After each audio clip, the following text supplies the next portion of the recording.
Do you believe this guy? Oh. Man. I didn't think you would ever say that. If Tumblr gets a hold of this, he's history. He's toast. I sent out the blast. We can take down the session. We'll start soon. I think everyone knows we're ready to roll. Man. I don't know what you're talking about, Will. We're just having a great time, jamming, listening to the music, you know. Yeah. That's me trying to dance. Ken wasn't saying anything terrible about his family. No. Wasn't at all. We've been gone for a few weeks, and apparently we've been building up the sass. Yeah. Yep. Oh yeah. Oh yeah. Oh man. You know. Got things to say.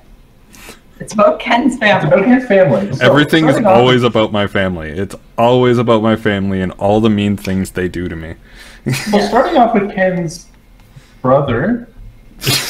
Rifle through my notes here. I like the audible question mark at the end of that question. Like not sibling or anything like that, just brother? Yeah, I'm not a coward. Okay, so well, at the risk of doxing you live on stream, my only interaction with your mom has been like eating some dope ass cookies. So like, yeah, I'm willing to say it live. Mom makes good cookies. Mom makes good cookies. You just doxed him and his mom. Now everybody knows who his mom is. Yeah, now you just need to search like best cookies in region, and then Well, anyone with can dox us from Mom there. bakes best cookies. Oh shit, Deborah? Deborah's cookies fucking slap. Deborah from Illinois? We all know her. No, it's We Miss know Debbie. and love her and her cookies. What the fuck is the name of the cookie brand? Was it Where the Debbie hell or is she? Little Debbie? Something Debbie? There's Little Debbie's. Yeah, There's okay. also Mr. Christie's. Okay. Oh, he No, does I make agree. good cookies. Well, I don't know where Let's make she it- is. We've been victims of propaganda, it seems. Yeah. Are you kidding me? I'm 100% a victim of propaganda. I have fallen for every Canadian advertisement. I know all of them. Every message from Concerns Children's advertisers. I know about the North American house hippo. One of these days we should do a stream of us just watching like the back catalog of Concerned Children's advertiser stuff from back in the day. They're fucking great. Well, yeah, well, listen, we'll do that for your childhoods, and then I'll sit down and I'll make you watch the top 10 VeggieTales. I thought you were going to say Corner Gas. Listen, Corner Gas. As long as we can do it live on stream, I'm down. And if we can't do it live on stream, I mean, we have a Discord. Yeah. We do have a Discord. Yeah. So, clipboard? Clipboard. I forgot we did that. Yeah, it is. So, to make sure that the thing that happened in the session starting soon doesn't happen again, after the clipboard, we run the intro, and then we start the thing. Yes, that is how this functions. Yes, and we do it correctly every time. Every time. Mm-hmm. And I definitely haven't personally been responsible for most of the times that it's failed. In dock number 1, dock number 3, number 5, and number 7, 4 identical black-clad ships, armored galleys, fully staffed. They are the Porcupine, the Stegosaurus, the Spike Shell, and the Armadillo. Astride them, 4 top-of-the-line scout ships. In dock number 2, the Bluebell, a blue 2-masted schooner with Bermuda rigging and a billowing spinnaker, emblazoned with a heavy Torgish gunner in a sundress. 2 cannons per side, 4 gunners. In dock number 4, the old Lightning Rod, a yellow 2-masted schooner with bright cyan square rigged sails, 1 mage funnel cannon per side with 3 battle mages. In dock number 6, the Bone Marrow, a lateen rigged single-masted pontoon rig made of proudly unpainted and mismatched wood. She comes with a repeating swivel-mounted cannon and a trebuchet. Her crew is a perfect match. And the ship in dock number 8 needs no introduction. The proud and newly upgraded SS Bilgewater. The bell rings and the sails unfurl. Welcome to Bloodwine.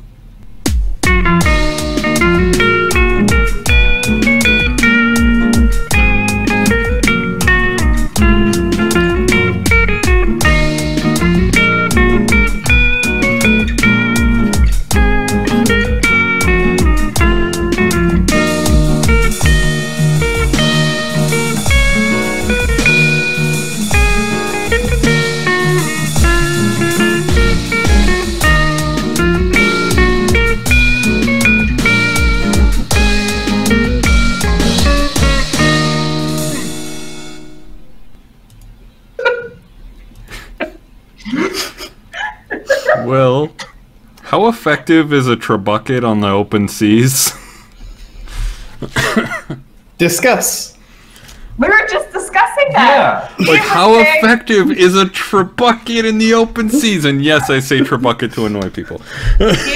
Gabe said that he could throw his 90-kilogram nut over 300 meters. But it's not all in one. Not all at once. Not all at once. You gotta build for that. Okay. Is it cumulative mass and meters? Because if that's the case, then like... I'm not giving away all my secrets. Now, god damn it, now I'm tempted to do math. I'm tempted to do cum math. Cursed. Hey, you know, a cumulative sum, my math professor refers to it as a cum sum. And says it as such, which is fun. He talks aggressively. And that would be the kind of sum that we're putting together here, is a cum sum. Yeah. Okay. Anyway, opener. I'm not going to open quite with you guys yet. Instead, do you guys want to come up with some guard sonas? Sure. I actually have a character sheet right here. You have a character sheet? I do. of your guard zona? No, well, sure, why not? All right, so you guys are going to be the boys, little colon. You are going to be the Sea Rangers. You guys are going to be West March guards who are currently patrolling international waters and trying to track down this rogue gang of secret information thieves. Okay. My guard Sona is Billy Bullseye Blackie. Bullseye. Yeah. All right.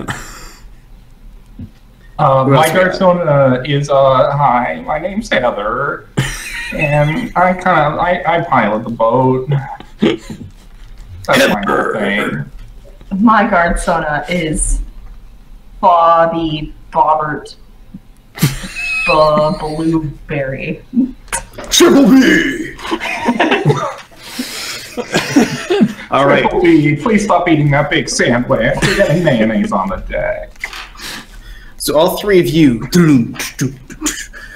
you're getting together. You're on a single-masted boat, very kind of tight, compact thing. If you've ever been on like a genuinely like single-masted sailboat that's really tight and cozy, it's that kind of thing where you're like an inch away from the water.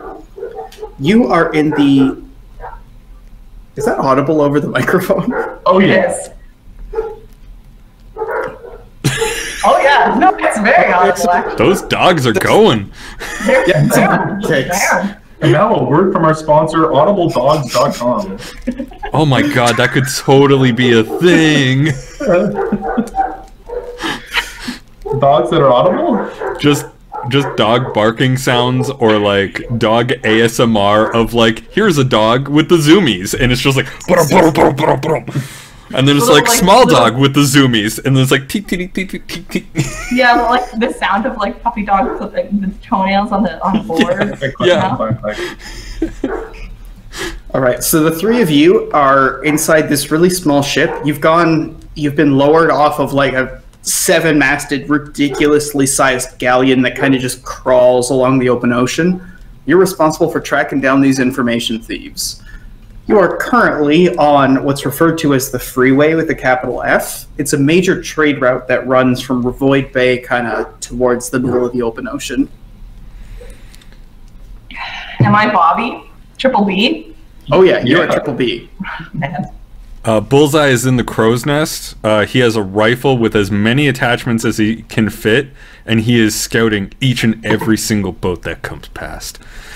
Triple B is standing like on the front of the boat, like hands on his hips, like chest out, like ready. You know? Heather has the only map on the boat and is manning the rudder and is really wishing that these other two morons would help her navigate. All right, so you're sitting on the back and you've got this map folded out, and you're like manually, as you're trying to hold on to the rudder, you're like adjusting the one sail to try and keep things open. this is a really small ship, so you are genuinely having to compensate for the fact that Bullseye is on top of a crow's nest on a single-masted tiny ship. So genuinely, if you catch the wrong wind, you are just capsizing. Meanwhile, Bobby is there, like, the same thing. If Bobby turns around the wrong way, this entire ship is capsizing. But sure enough, you're Titanic full in front of the crew. I told you guys not to install that thing. How can we not install this? We need to keep an eye on those criminals. Best way to do it, from the crow's nest. So taking a look at the map, you just need to turn slightly, which is still going to be a laborious piece of work, but after a good minute of trying to make sure you don't tip too much and trying to manage bucketing out a little bit of extra water, you manage to curve in towards the trade route you're meeting. You know they're coming out of Blood Crag, and you know that they're going to have to take advantage of the freeways if they want any sort of protection. You're going to have to spot their ships in the thick. I rolled a 19 for ship piloting.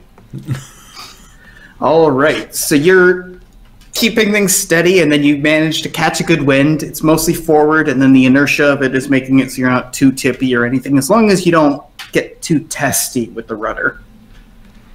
Meanwhile, so Bullseye, you're there. You're tweaking all your attachments. You've got the magical sight, the heat sight. You've got all these things put together. You strike a little dwarven crystal to get a third attachment that points out a laser that genuinely just doesn't focus at this length, so it serves absolutely no purpose but to drain batteries. And just to make sure, you get another little dwarven crystal spark and you turn on the flashlight for no reason in broad daylight. You've got this thing out there, and it's genuinely a front-heavy firearm. You are trying to keep this thing from tipping over, and you're using the stock almost under your shoulder just to try to keep it from falling over. In the distance, your tactical sight, and you see it. There's a big black ship with rookery sails. You look over, there's another one. You look over, another one. And then just beyond it, making a turn into the freeway, you see another one. We got enemies, boys. There they are. I can see them too, guys. You're like maybe an extra 10 feet up. Get that shit moving. We gotta go. We gotta get these guys. Okay, I'm going. So you're keeping it steady, and like there's a wave that swells, and you can see the ships, and then the way you go beneath the swell, and it's just water all around you, like a coffin inevitably swallowing you. And then you hit another swell. There they are! And you go beneath another one, and it's just water again. After a little while, you manage to catch up with the heat of all of the traffic here. You can see that there's freighters and adventurers going back and forth, different large ships. Your mothership, the big 7-masted beast, you can see kind of slowly trolling the waters in the distance, and there's a number of different Venkrim sails kind of pulling aside different boats. One of them moves in and signals for one of the Crow ships to like pull over, and you can see a different freighter go and like block and kind of go, oh yeah, sure, let me slow down, and pull them to the side. They're trying to avoid getting searched. No, it seems like they're slowing down. We're gonna have to search them ourselves. Well, we'll move a lot faster if you stop crimping the sail with your foot up there. Your leg is kind of tangled in the top of it there. So you're sitting there, like, balancing the rifle, going, oh, there we go. And you spot one of them on the closer side of the freeway here. You might be able to mingle in and catch up to it if you turn now and sharply. What was your character's name? Heather? Yes. I'm just gonna go, we need to get them now! Turn! Turn! And I list the wrong direction that we need to turn. Okay, I'm cranking it in that direction. That is a 9 plus 6 plus 4, which is 19. To turn in the wrong direction? Well, I feel like Heather's pretty confident. She's trying to turn just in the direction she was told to. Okay. Which is the wrong direction as All right, so Bullseye, which direction are you leaning to compensate with the turn? The right one or the wrong one?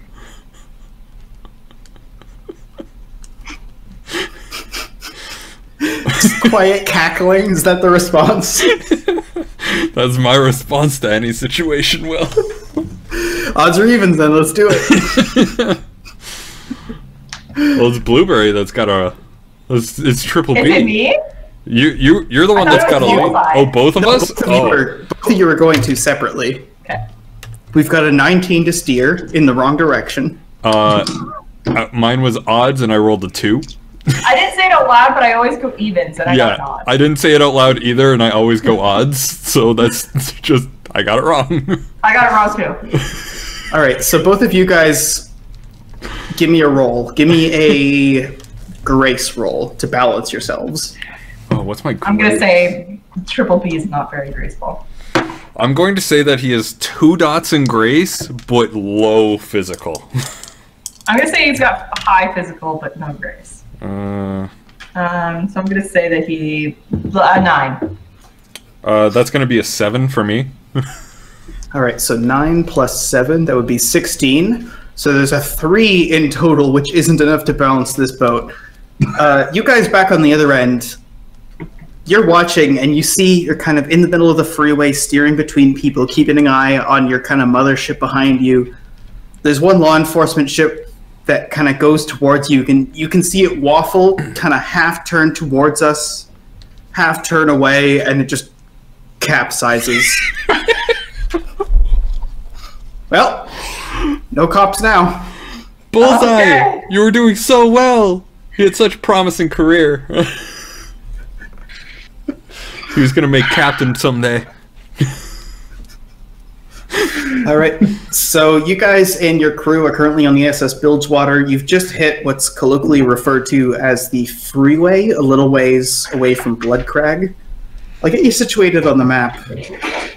You are currently taking care of your big ship, which is the SS Armadillo. It's a heavily armed rookery ship that's containing all the secret codes you need to be bringing to the different places. So, if you want to go up 1 square... Okay, would that be D5, Will? Oh yeah, we're doing this jank mode. That would be C5. Because, oh yes, we're currently in C. I forgot about that. I was looking at the wrong We're stuff. currently at sea, technically. Yes, we are currently at C. Thank you, Will. Or Gabe.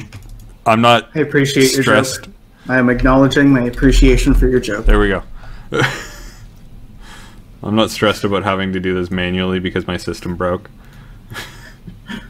So we're basically at the first island that's closest to you there.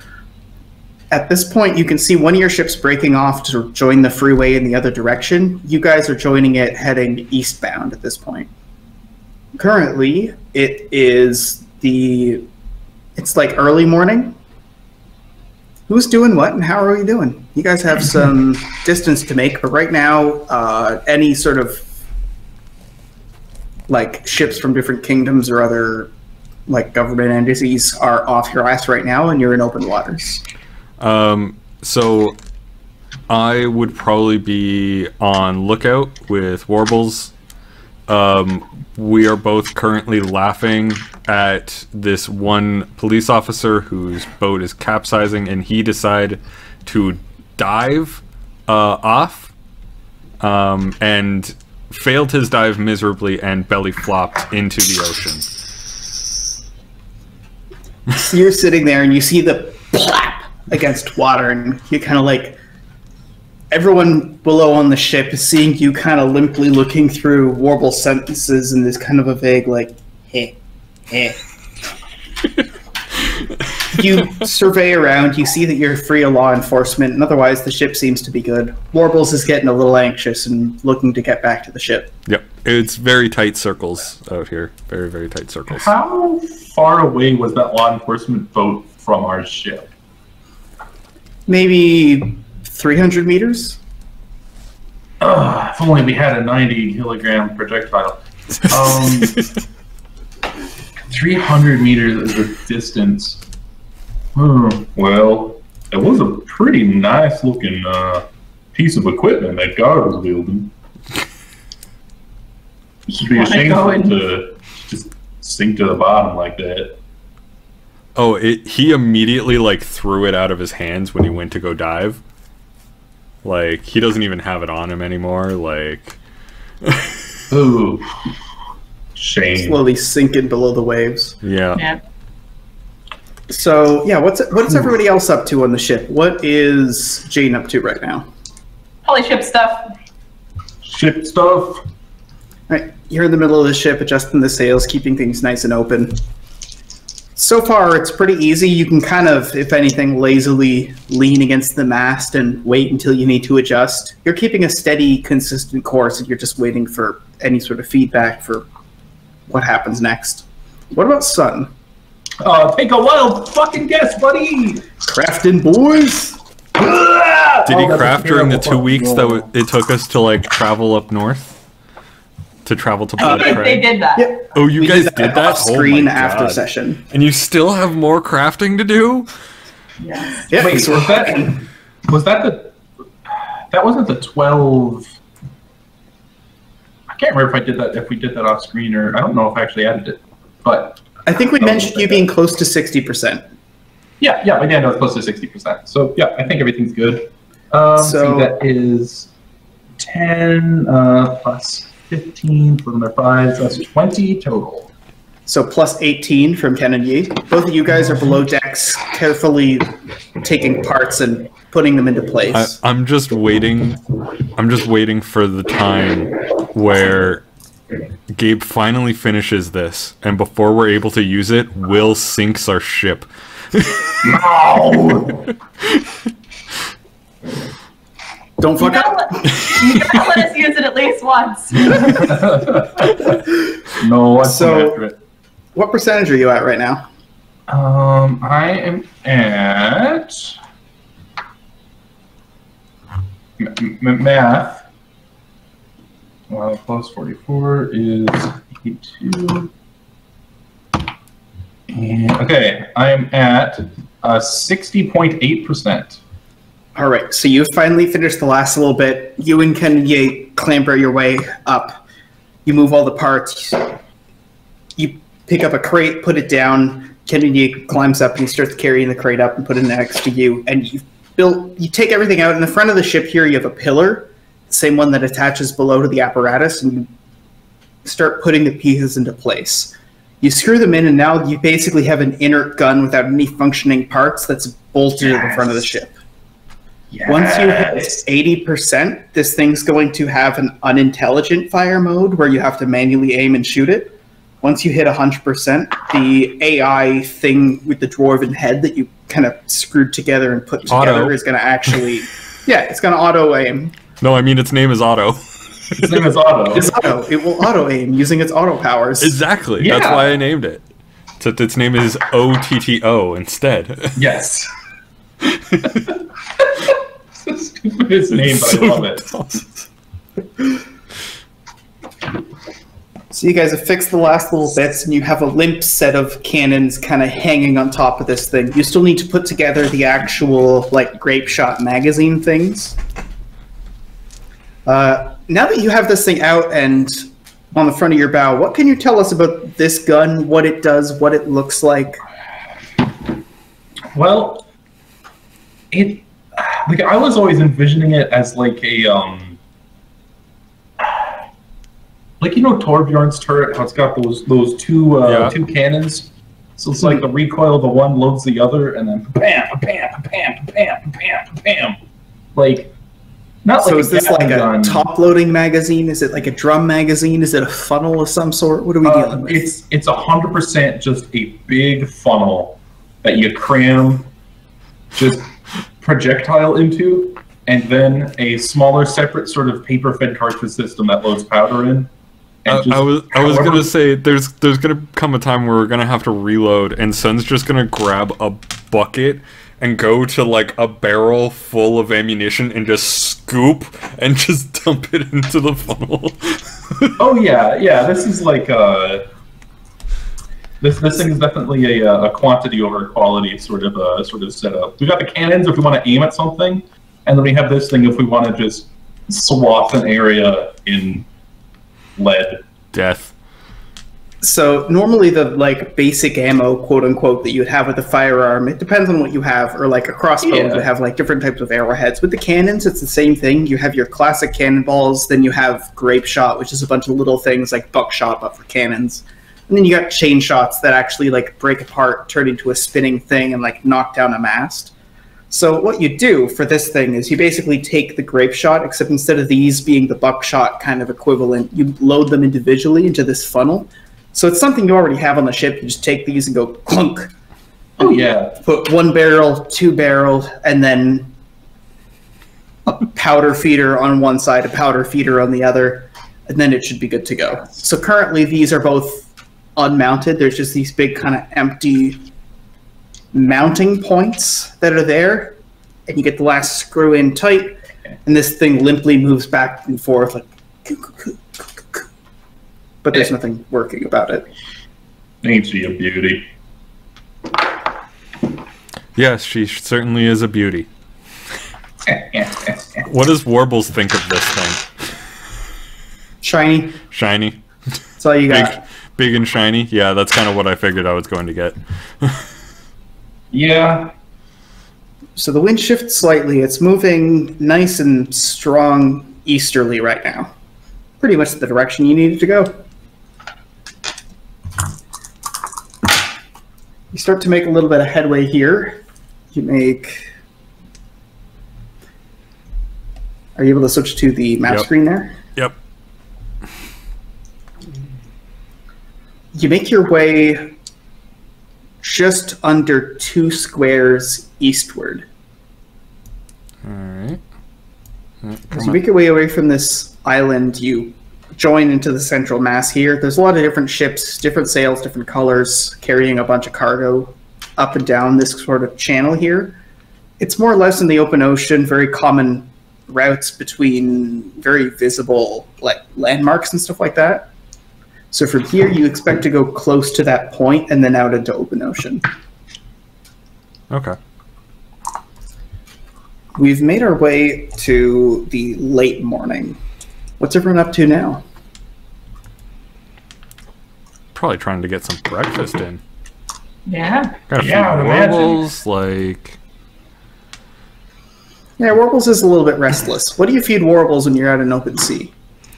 So usually when I'm on land, I try and grab a little bit of food, but all of that has been used up by the time we got here.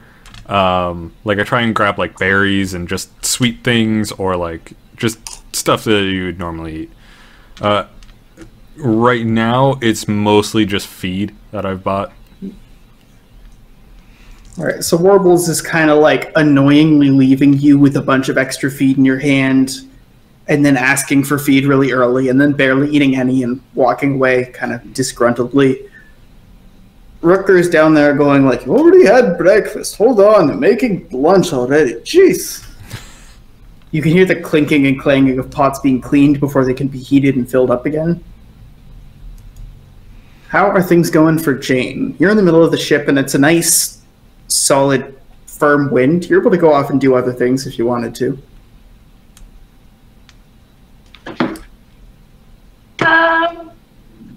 Maybe I'll go chat with the people. Chat with Tiana. See what's going on. See how people are doing. See how people are feeling. All right, you make your way up towards sort of like the steering wheel there on the back of the boat. Here, you've put on that sort of like wooden roofs. You're in the shade away from the sun, waiting until you shift your course and have to switch up your sails. Tiana's just sitting there, keeping the wheel steady. You just need a little bit of pressure to make sure the rudder doesn't go too far to one side or another, but the ship itself is keeping it nice and steady, so it isn't too much work. Tiana looks over going, oh, how are you doing? Not too bad. Been at sea for quite a while now. Looks like we're going to be here for even longer. Quite a while yet. Yeah. Hopefully it doesn't get too boring. I mean, if things keep happening like those guys just capsizing and then belly flopping into the water, that's pretty good. If they solve their problems for us, it's no trouble for us. Yeah. What a good time. How are things below decks there? Things are going okay. I mean, just trying to get this finished, get it built, getting focused, you know, so you can see the end. I feel like down in the workshop, things are very quiet, you know. You've got plus 17 to your roll. Ah, beans, that's a bad roll. Beans, cool. The wind picks up and starts to shift southward. Are you guys heading still with the freeway kind of southeast, or are you going south-south? I mean, the more we travel on the freeway, the more likely we're going to get intercepted by law enforcement, right? This is true. Miss Jane Smuggler, do you agree? Should I roll a smuggling roll for that? Yeah, give me one.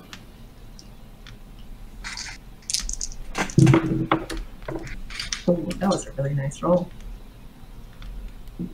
20. So as long as you stay in the thick of the trade route, there's a good chance that if they pull anyone over, it's going to be people on the wrong side of the trade route, and you kind of use the ships themselves to navigate around them. That being said, you're escorting this large, not slower per se, but more rigidly maneuvering ship that can't turn so easy. If you do decide to go like off the beaten path, you're going to be a lot more vulnerable to like being pulled over or intercepted, but at the same time, you aren't going to have to keep in step with other ships. I explained that to you guys. Well, I think safety in numbers, you know, we're going to want to stay sort of in with everybody else. Yeah. It's kind of the only time as a ship you get to hide, and might as well take advantage of that. It'd be hard to hide with like a group of like 10 ships out in open sea. That's fair.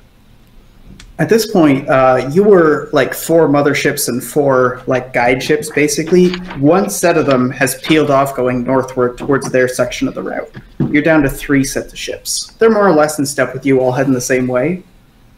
If you want to switch back to the map, you've made it 2.5 squares in distance. Yahoo! Alright, so we're basically in the next zone. Yeah. And that'll be the next zone for that. Alright, cool. You can hear sort of a sizzling and crackling begin as in the galley Rooker starts getting something together. Bilgy comes up from below decks after like switching into a different outfit for kind of cooler northern seas here. Puts on a heavier jacket, looks back and forth, goes, "Want me to take over ropes or rudder, or how are we doing?" Sure. If you want. He kind of shrugs. He gives the ropes a look, nods, and then leans up against the mast. I'll go down and see what people are doing. All right. You need to write down, you can smell something being cooked up. It looks like there's a lot of pork that was just brought off from the most recent trip. You've got something, maybe just good old pork chops being sizzled up. You can see Ricker's in the middle of chopping up a bunch of vegetables here. There's a decent stack of produce. As you look over to the other side, you hear the like clanging and shoveling and slicing of metal on metal inside of the workshop. How are things going inside of that workshop?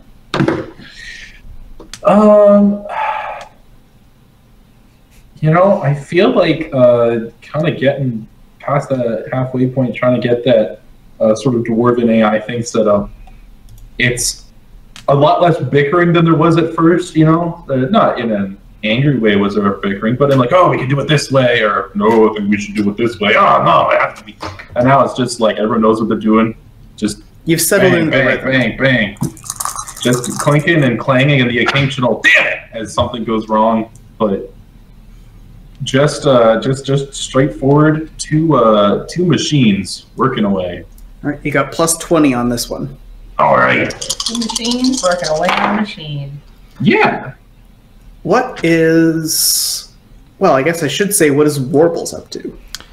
I am using the screw that Sun got Warbles on our last trip to sort of try and relax him by playing like sort of games, just things that hold his attention, distract him a little bit, just things that just kind of like I'm just sort of tapping around and all of this other stuff with it. All right, so you're up at the crow's nest. Crowquill's up in the crow's nest. You're flashing this and making sure that Warbles doesn't get too distracted. Here in the thick of the actual freeway, Warbles is more easily distracted and in need of management than anything else. So it's tough at times, and he kind of strays out, and you got to sort of switch into his senses, but then you give a little glint of metal with the sunlight and draws him back in. So Rooker seems to be in the middle of chopping some vegetables. Things are going on in the workshop. Who needs help more? I think chopping vegetables sounds pretty important. I mean, like, anyone coming into my workshop would be, like, quickly escorted out, I think. Like, even if they had the best of intentions, even if they're like, I won't touch anything, just tell me what to do. It's like, oh, you'll do anything and get out of here, pal. The big boys are working. Like, so Jane eyes the door and the lock and the lock and the little chain and the lock and the keep out and the don't come in and the we don't want you and the please leave signs. Yeah. And the obvious, like, silhouetted by the light inside of that room, like, you can see that there are, like, 2 different bars on the door. It's like, I guess I'm chopping vegetables.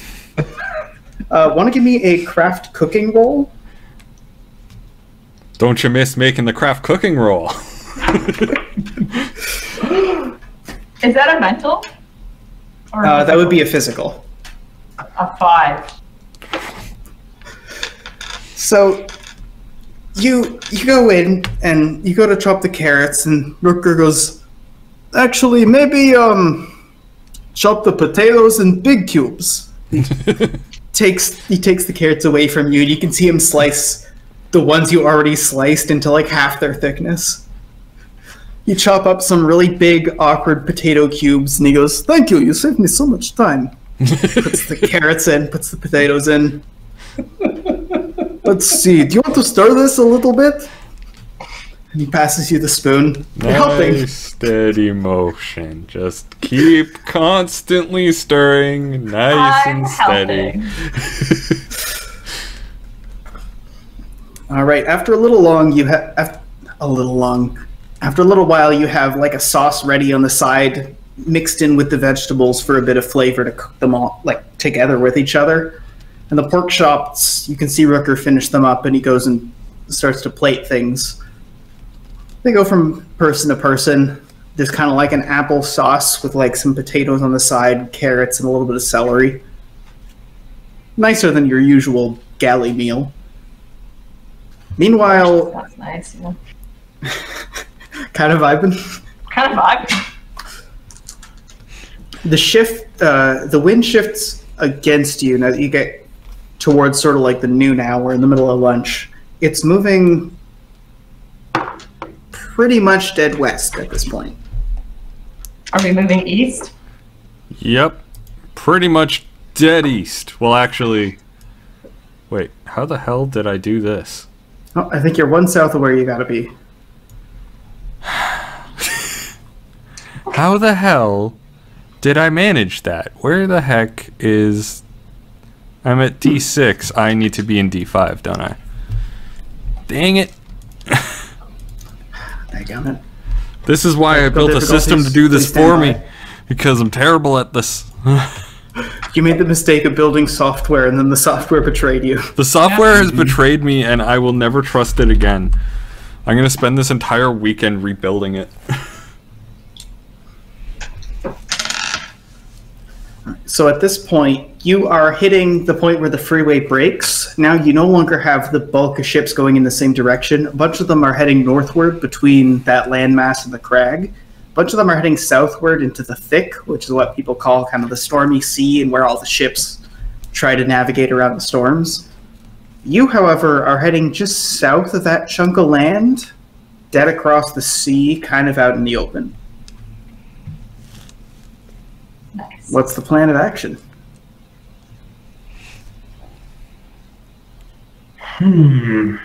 What's the rest of our ships doing, or the rest of our sort of armada? So one of them is heading down into the thick. The other one is going up into what the traders call the northern sweep. You could follow. It would be really harsh against the wind, but it would keep you with a lot of the trade ships kind of together for safety. Well, that was our initial job, wasn't it? Was to go with them. So I say we do that. Yeah, do that. All right. You guys switched up to gaff rigging, which is a lot more effective in not necessarily ideal winds. You don't have the advantage of that big old extra sail to get extra wind when you're with it, but after you've taken that sail down, you quickly scarf down some pork chop, kind of going, oh, I wish I had more time to eat this, but then you head back up and adjust those sails, take down one of them. You move 1.5 squares northeasterly, at which point you start to have to turn off here. It's currently the early afternoon. What's everybody up to? Sun actually approaches Crowquill.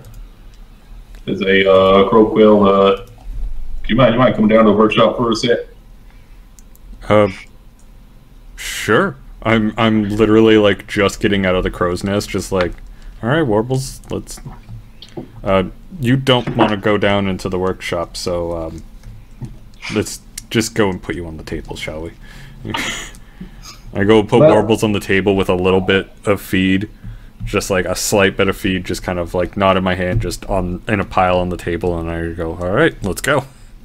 Warbles picks one grain and then flutters off into some deeply inaccessible portion of the inner ship. He's so moody today. Well, thanks for coming in, mind your head. Now, crucial part of this whole gun cannon system is this pressure vessel. It's got to be airtight, and been tarring the damn thing up all afternoon, but there's still a leak in there. And I hand you something about, size of a 2-liter pop bottle made of wood and covered in tar on the inside, and it's got a little hose. And every time we crank the pressure up, you can hear it hissing, but my ears ain't what they used to be, and it's wondering maybe got some extra sensory shit. Maybe you can help us find where the issue is. Well, I can certainly try. Can I use wind? Sort of elemental wind magic to sort of detect airflow? Absolutely. Want to give me an elemental roll? All right.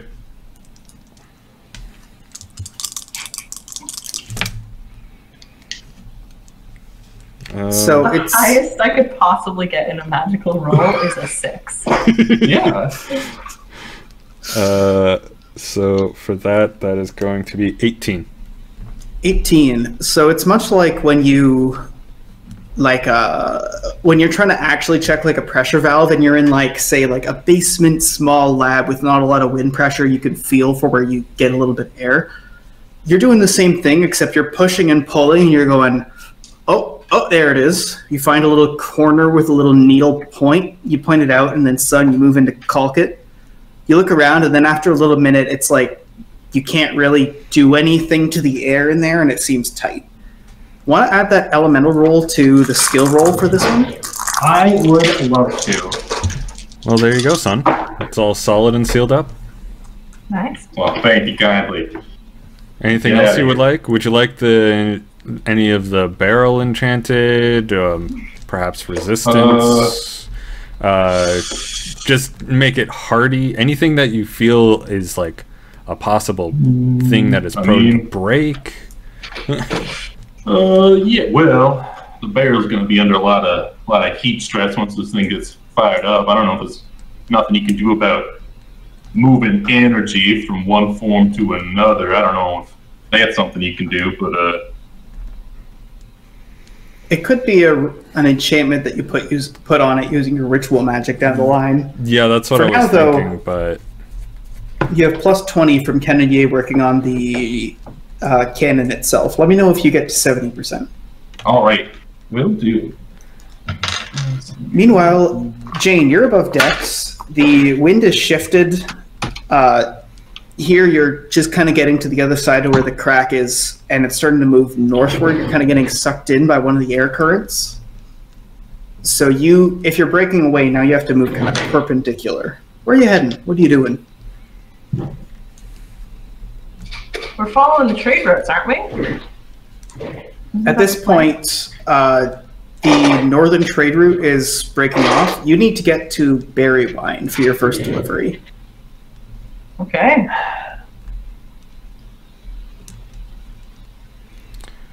Well, I don't know. I think we should just follow the main ship, the mothership, the great mothership. Does it have a name? What was the name of the mothership? The ship that you're assigned to is the Armadillo. The Armadillo. Right. The great mother Armadillo. They're indicating for you to break off from the northern sweep here. Want to pull up the maps? Okie dokie. Yeah, as Croquill is leaving, she asks Sun to like open the door and just guide her to the door, because she is not like normally she would use her staff as a walking stick, but she's not doing that in the workshop. Oh right, yeah, no, sorry, not yet. And guides her. All right, so you guys, the wind is going north. You want to go underneath that landmass to get towards Bloodwine, so you could stick northwesterly to try to stay with the trade route a little longer, although you would end up being close to a lot of port villages and stuff like that. You could go directly east, kind of gradually break off, take advantage of some of that wind, or you could go kind of southeasterly, try to get a bit, like close in a bit more distance. What do you feel like? East. All right. Yeah, if the wind is going north, going east right now is our best bet. As soon as we start to go south, it just nah. All right, so you move 2.5 squares easterly. The big ship you're with isn't as maneuverable as you guys are. You're really meant to be kind of lapping circles around it. So it lugs and tugs and manages to catch up eastward to stay with you here. Now you're a little ways off from the freeway. You can see all the sails from all those ships going back and forth, but you're getting in towards the bay near Bloodwine. According to the maps, you should be getting close to a landmass, but you're not detecting it quite yet. For now, you're in open water in the late afternoon. Nice. I try to detect a curve in the water. Roll for conspiracy. What would be science? I think that's a mental special for conspiracy. Can I do a mental special for conspiracy? Is this on the Earth is flat angle, or the I wonder if I can determine if the Earth is curved based on math angle? No, this is like I heard that the Earth was curved. I wonder if I can see that. So you would be waiting for kind of like swells and distance. Do you have some sort of like scope or anything for your rifle, or not your rifle, your crossbow? Don't think so. I do have sniper. That's as like a thing. I think it's a skill rather than it is a skill, but yeah. I feel like with that skill I would have some sort of. So you know the math you need to do. So you know that like when you're actually planning out like long shots, you need to keep in account a certain amount of like drop. Nothing so far as to have to deal with the curvature of the Earth, but you've heard that for like artillery and stuff, that's what they do. Here though, you look over and you can see that if you just happen to unscrew that ocular part from the turret real quick, you might be able to test this off the edge of the boat. I do it. Oh. So you quietly and carefully unthread the part, just sneak it and wait, and then once you hear like hammering and thudding and screwing beneath you in the belly of the ship, you take it out and you peer off the edge. After a little while, you can see some of the trade ships are off in the distance. A little while longer, the hulls are going below the waves, but you can see the masts. And then a little while later, just the tops of the masts and the crow's nests, and then they're gone. Tops of the masts. They're going down. All right, so you currently have a scope that you have stolen from the turret. I put it back on. All right, you just quietly tighten it.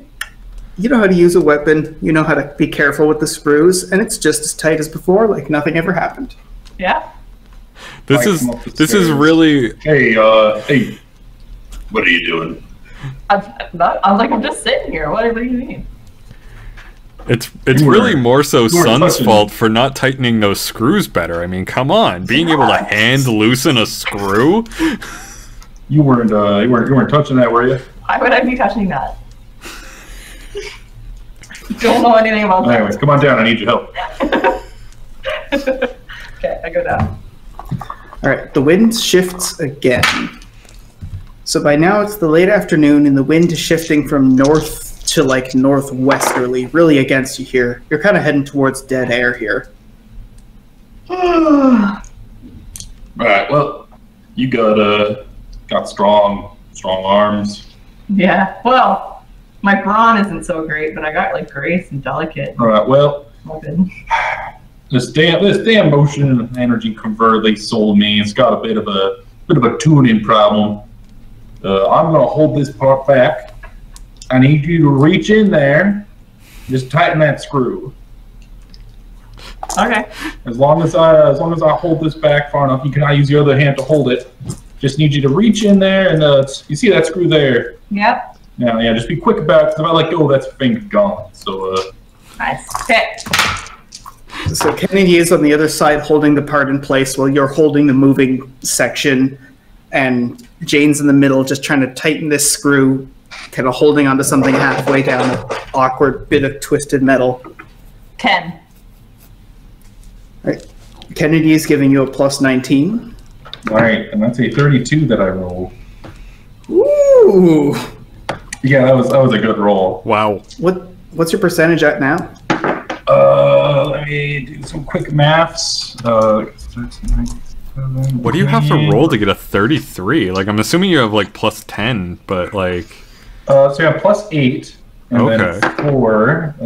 If I remember correctly, isn't minus modifiers 34 the maximum? And then everything else is like with benefits or with like material bonuses or tool bonuses or stuff like that. Yeah, well, I have with the material bonus, it's a 32. So I think I rolled a 27. Sun has a death roll of 4. Sun has a death roll of 4.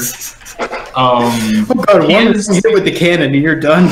Yeah. Oh yeah, Crowquill's got a death roll of 3. Crowquill's right there. The fun thing about Sun is that 100% all of these death rolls are him increasing his physical to build this thing. So it's like his luck is running out specifically because he's pouring his blood into this machine. It's the same with Crowquill. Crowquill has been like expending all of her luck with every magical bullshittery she's done thus far. It's gonna run out. Yeah. Speaking of which, what's Crowquill up to? What is Crowquill up to? What's Bilgy up to? Because I'm feeling like having a moment where we're just kind of going, yar. Currently, Bilgy is at the bottom of the mast that you're at the top of, just kind of adjusting the sails. Okay. I'm just gonna shout down to Bilgy, how's the wind feeling?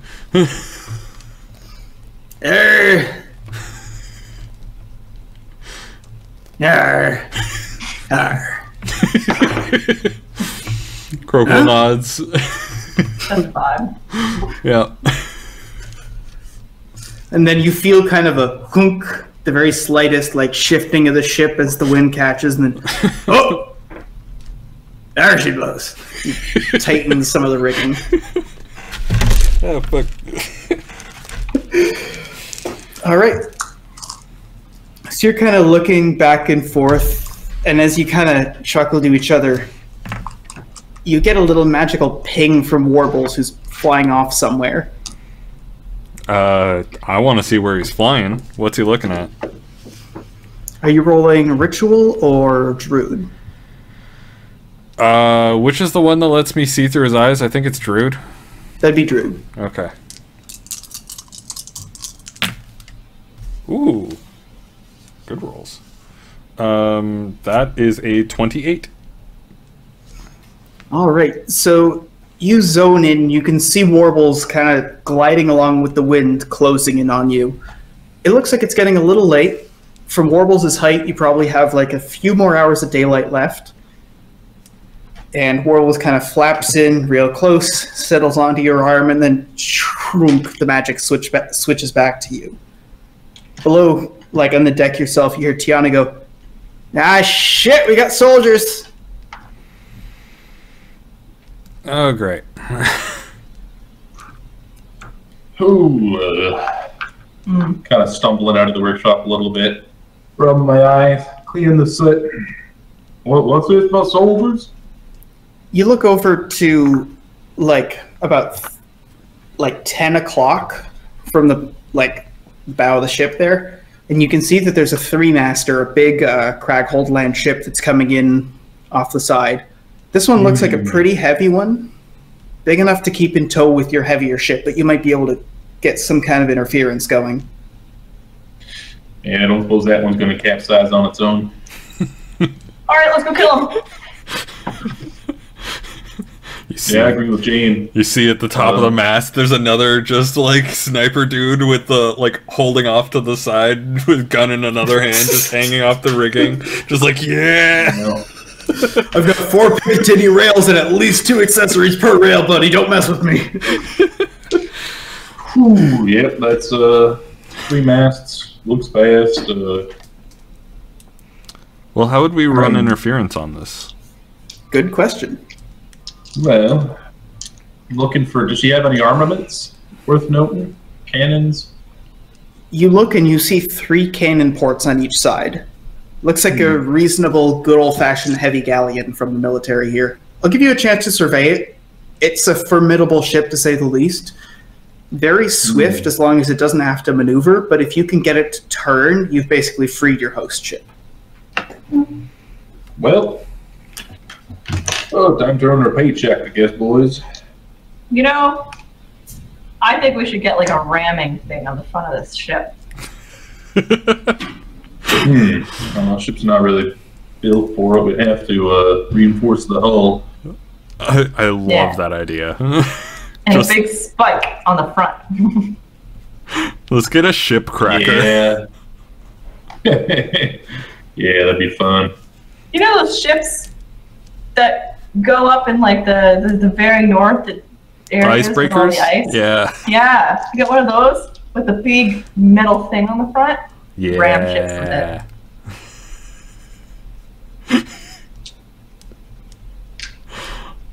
Fuck you, polar bears. Fuck you, environment. Fuck you, nature. We're gonna get stuck here in the North Pole, and then we're gonna leak our oil up here. Oopsie, did I do a little tinkle? Yeah, no. That's my impression of Is that ships. what an icebreaker sounds like to you? Yeah. Oopsie, I did a little tinkle. Did a little tinky. Oopsie. Right. So we've decided to ram it? No. All right. No. So you guys turn to try and intercept this thing. We're not actually going to ram it. Okay. We are going to plan. All right. Yeah, intercept. Fire a couple of shots, some warning shots, some hey, look at me, you can shoot at me. Look how cute and shootable I am. Sort of situation. A couple warning shots right to the mast ought to do it. All right. You quickly signal, change out some flags to your nearby ship, and then you turn to intercept this one. You're heading head on. Your mast kind of booms around. You hitch it up on the other side. The wind picks up as you start to head more or less with it and close in on this ship. You can see it kind of going, not turning much, and then realizing that you're bearing down, it kind of like shifts slightly one way, indecisively another way. You can kind of deke this thing out either direction. Which way you going? The closest side to us, if that makes sense. All right. So you're staying more or less linear, and then you turn so that it's going to kind of... It's going to be sort of first on your 12 o'clock, then your 1, then your 2, then your 3. Yeah. So you get closer, and you said you were going to fire off some pot shots, right? Yeah. Oh yeah, I'm going down. I'm loading up the chain shot. We're aiming for the masts. All right, you load him up. Kennedy gets in, fires up the apparatus. You see him get things ready. He aims, and these are... You're not aiming necessarily to hit. You're just aiming to draw aggro, right? Yeah. I'm aiming for the hit. I'm aiming to slow him down. Like, if we can take out a mast and then get out of here, that's way better than... All right, want to give me your half of the roll for the canyon? Sure. Kennedy is not pulling punches either. If he can screw up a government ship, it's no skin off his nose. For sure. Fuck the police. He's giving you plus 25. Holy shit. Plus 20? Okay, He has a vein that is throbbing on the side of his head. that is a total of 38. Fuck le gouvernement! So what's the total there on the damage? 38, as I'm kind of running in and loading up that chain shot. So he fires one off, and you can see it tangle the top half of one of the masts, and it keels over and grabs the jib with it. This thing goes kind of inconsistent. You can see them tack and try to catch up to you. At this point, they've waffled enough that if you pull away now in the right direction, you'll have to bleed a little time off, but you'll catch up with your own ship again. Have we sufficiently knocked them off track? It depends. Are you trying to free your host ship, or are you trying to take this ship down? Free the host ship. Free the host ship. Yeah. The host ship is free. You'll be leaving this ship more or less able to repair itself and keep moving. Yeah. I think that's fine. Yep. And I'm going to hex the helmsman. Just... Oh, I like it. Just as a final, like, F you, he is not used to steering with this, with a mast down. The sails are going all wonky, and he's just like... So you cast this spell, and you can feel a little bit of sympathetic crackling. The rest of you guys look over, and as this ship turns a little bit to compensate and follow you as you, like, make your big loop to catch up, it just kind of stays straight. As you can see, the helmsman just, like, holding onto the wheel, not moving it, like, arguing with other people, going, no, blah, blah. There's just hubbub as the guy's just sitting there holding it, going, I don't know. So you would say that we're pretty much out of range at this point, eh? Like, we're making a big loop. Can we take a Hail Mary shot? I wanna hit these guys with some paint. All right, what are you loading shot them? Yeah, I'm loading up the last of a paint cannonball, and I want to. My hope is that they will see the paint hit this and assume that it is more nefarious than it is. All right, so idea. Give me a roll. Because if nothing else, it's dunking. Yeah. We've been lugging these paintballs around, and I feel like this is the perfect opportunity. With plus 22. Okay, that is 43. Nice. Even better than the original shot. All right, so you fire this thing off, and as they're sitting there bickering, the helmsman going, no, we should... And the whole time, they're keeping dead steady, so it's an easy aim that helps with you, and you fire off the shot. It goes... Shoo. And you can see they have big, bright, like, bronze and white colors for Craghold Land, and then the masts just go black. Let them figure out what that means. Got him. You managed to buy a little bit of time, and you've caught up to your host ship. Want to pull up that map again? It's around dinner time now. Dinner time. Oh man. Time for dinner. I can't wait to tell the rookery guys that we used the paint that they supplied us to paint a government sail black. Alright, so you have a strong easterly wind going with you right now. Alright.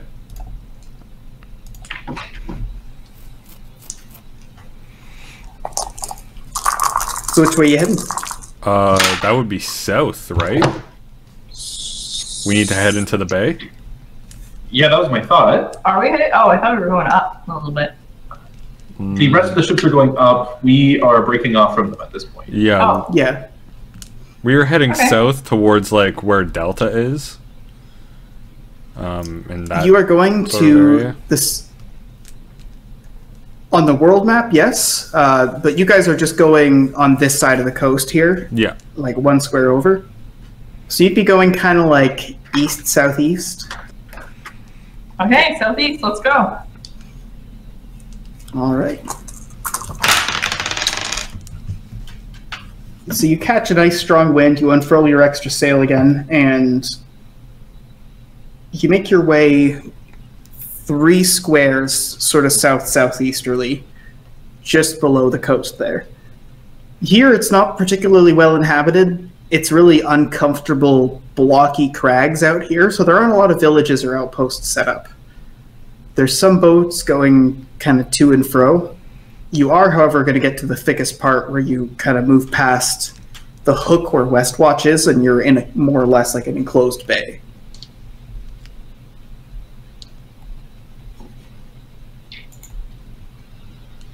Do you ever think about squares and how the diagonal of the square is like not the same distance as the sides of the square?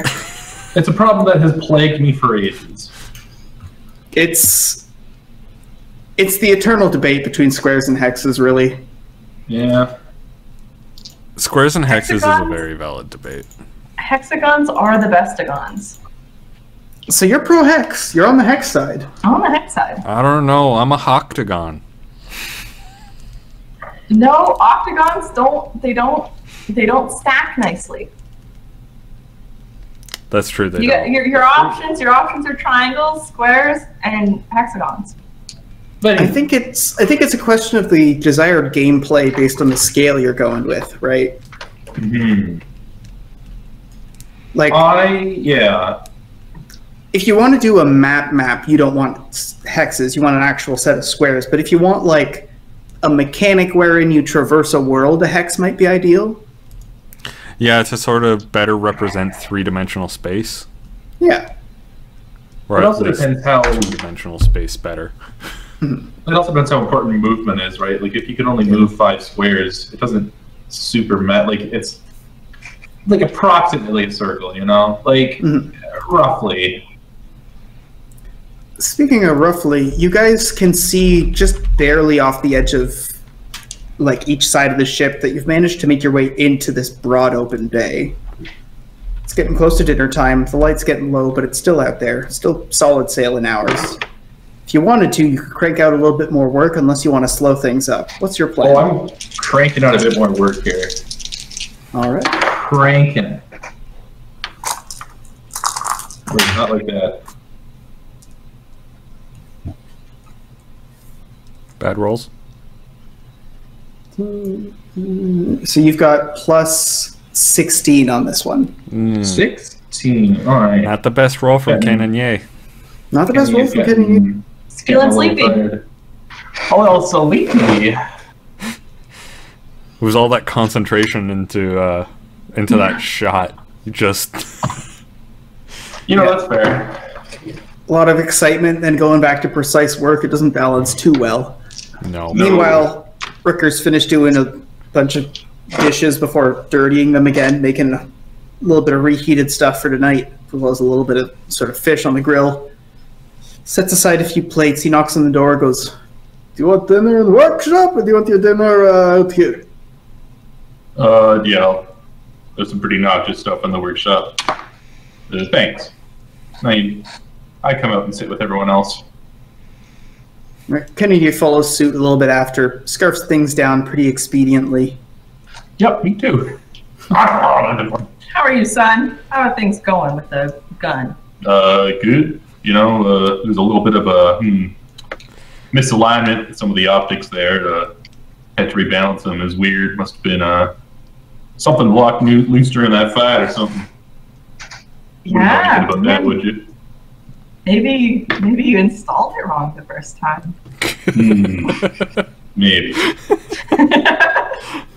Maybe you just didn't tighten the screws enough and it got loose, you know. Sounds like it. Yeah, it's possible. Don't know if you're sort of the expert I'd go to when it comes to optics, but you're right, it might be a screw problem. That is certainly an area that I lack, but also an area that I do have some experience, seeing as I am able to see through other eyes. So you all kind of chatter, pick up a bit of food. As you can see, though, looking over to the rookery ship, they're switching over their guard. They're ready to run through the night if you are. Ooh. Crack. Well, do they want to run through the night, or is it like okay, I guess? They seem to be more or less ready. A ship that size, it's very easy to just have like a group of people who are asleep overnight, or during the day rather, than take over as the overnight shift. Do we have enough people? Like, do we have the people to do an overnight shift? You have a crew of 7, and a minimum of 3 can run the ship. And even then, that's like to have someone on 2 masts and then someone steering. The trouble with that is I'm pretty much shit at that. Yeah, you can't. I can't really. So really we have a crew of 6 because I can't really do that. Can Rutger do sales? Rutger can do sales just fine. Everyone else should be able to. It's just me that lacks the coordination to do that. Well, if we're running through the night, crack. I guess the noise won't be bothering nobody. And I get up and head to the workshop without waiting to hear if that's what we're doing. All right. In that case, Ken and Yi is going to get some sleep, and Tiana's going to get some sleep. Bilgy and Rutger are willing to stay up overnight. I'm going to stay up for a little while. Bilgy was working all day. Yeah. I'm going to stay up for a little while and try and help in whatever ways that I can. As long as you're not the only person out on the sails, you're able to take a bit of direction, and then a lot of like working the sails is making sure that you're catching the wind right, which is a more physical like pulling sensation. Same with like nodding is something you can do based on feel. So as long as you're not the only person out there, you're able to easily get enough direction to get things done. Okay. I'll stay on the day shift, so I'll go to sleep. All right. So want to give me a roll alone? Me? Not you. Son. Yeah, I would love to give you a roll alone. Yeah! That's a terrible roll. It's been cursed by the horny energy. Yeah. It's the call out. Whenever you call something out on stream, you are cursed to do horribly at it. Yep. It's something that I have a lot of experience with. Did you hit the funny number? Guys, hit the funny number! Yay! 69, dude. All right, so you're making pretty good progress. By now, it's like kind of the evening. You can see that the other ship is kind of fluttering up while other ones are trying to anchor down and settle in for the night. It's getting darker and darker, and your vision out in the distance is getting shorter and shorter, but you're able to keep going as long as there's some lanterns lit, and you can keep an eye out for the lanterns lit on your partnership. You start sailing out into the night. The ships, like the winds kind of flap back to a sharp westward, but now you're heading southeast, so you can still hack it, as can your mothership, although slowly. Want to pull up the map there? Alrighty. Haha. We appear to need to go a little bit north. That's interesting. Oh wait, no, I put that there. Never mind. Because we were heading south, right? Because we have to. The truth is, we kind of like jump from bay to bay. Let me see. We are going to E6. But we haven't entered the bay yet. This is. That's a different bay. Oh, this is E4. Oops. Oopsies. On the world map, you should see like there's a big chunk, and then the bigger bay that you're looking at right now. I forgot where I was heading. I got it. I screwed up where I thought we were heading. But that puts us right in the middle of nowhere. So you are at the absolute like top left corner of the map right now. Okay. This is one of those things where you would kind of go like through one other map square for like 2 seconds and then curve around back to the beginning. Okay. Where we were before, you were kind of in the lower section of the map in the middle of open water easterly, and then you kind of just crossed into where you could see Bloodwine. Okay. You can see the rough halo of light in the distance, but you'd be getting to the city at night. What is everyone up to? Sleeping. Take a wild fucking guess, baby. That's a better rule. What about Croquill and Warbles? This is sort of Warbles time. I let Warbles sleep during this time. I don't think he's super game to be up because he's been flying all day. Even though he is a bird, that is sort of his whole shtick. You know, it's good to relax. So, Warbles is kind of fluttered off to. You guys put in the new bunks as well, right? Yes. Yes. So you have like different shelves and sections. So I'm presuming at some point in Croquill's section, there's a little cage for Warbles. Yes. Warbles goes in. You put the kind of blanket over. Warbles drifts off to sleep. You're just there listening to Bilgy and Rooker to keep things nice and sturdy. Mm-hmm. Want to give me another roll there? For me or Gabe? For Gabe. I did. I got a 28. 28. All right. Making some progress. Have we gone past the sex number into 70% territory? We are at 69.76. So close. So close. All right. It gets close to the end of sort of the latest you'd be willing to go. By now it's the early evening. Oop. The wind shifts to kind of like a northwesterly. Okay. Well, we're sort of getting into dock now, aren't we? You're getting close to dock, yeah. Okay. So you'd be making your way basically into the city of Bloodwine, into the port, like at midnight. Okay. You were told in advance that once you make dock, you're going to have 2 hours basically where they need the time to distribute the codes and communicate with the people, and you have time to kind of like quickly grab things before heading back onto the boat. So are you guys going to try and anchor out here in the ocean overnight or make your way into port? I mean, nothing would even be open. We don't even have shit to, like, smuggle sell. Like, yeah. I'm fine staying as far away from any sort of a local authority as possible. It would be pretty dead in the city at night. Well, I'm going to go get about 2 hours of sleep before the day starts up again. And I have just reached 70% as I shuffle off to bed. All right, so are you guys anchoring or are you sailing into the city? I think we anchor up. Yeah. All right, you give the city and you loose the anchor. Everyone's kind of tired and you're all getting ready to drift off to bed. Who's going to be the last one staying up, keeping an eye out? Me. Because I am Darkling and I feel good at night. All right. That's not specifically it. It's my benefit is I can only heal in complete darkness, but like I like the night.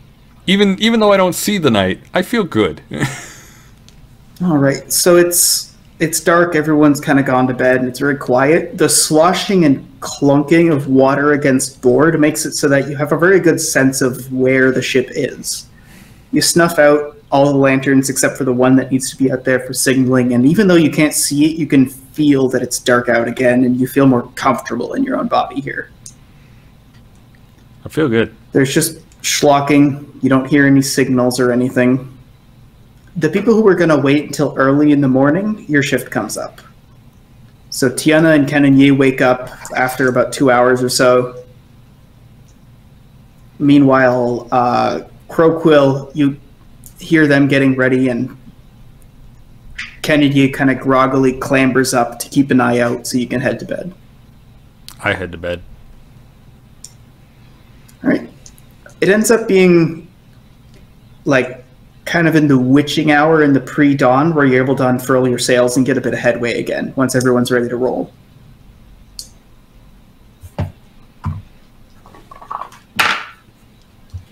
The wind is going northward. Who's doing what where on the boat right now? I'll steer. All right.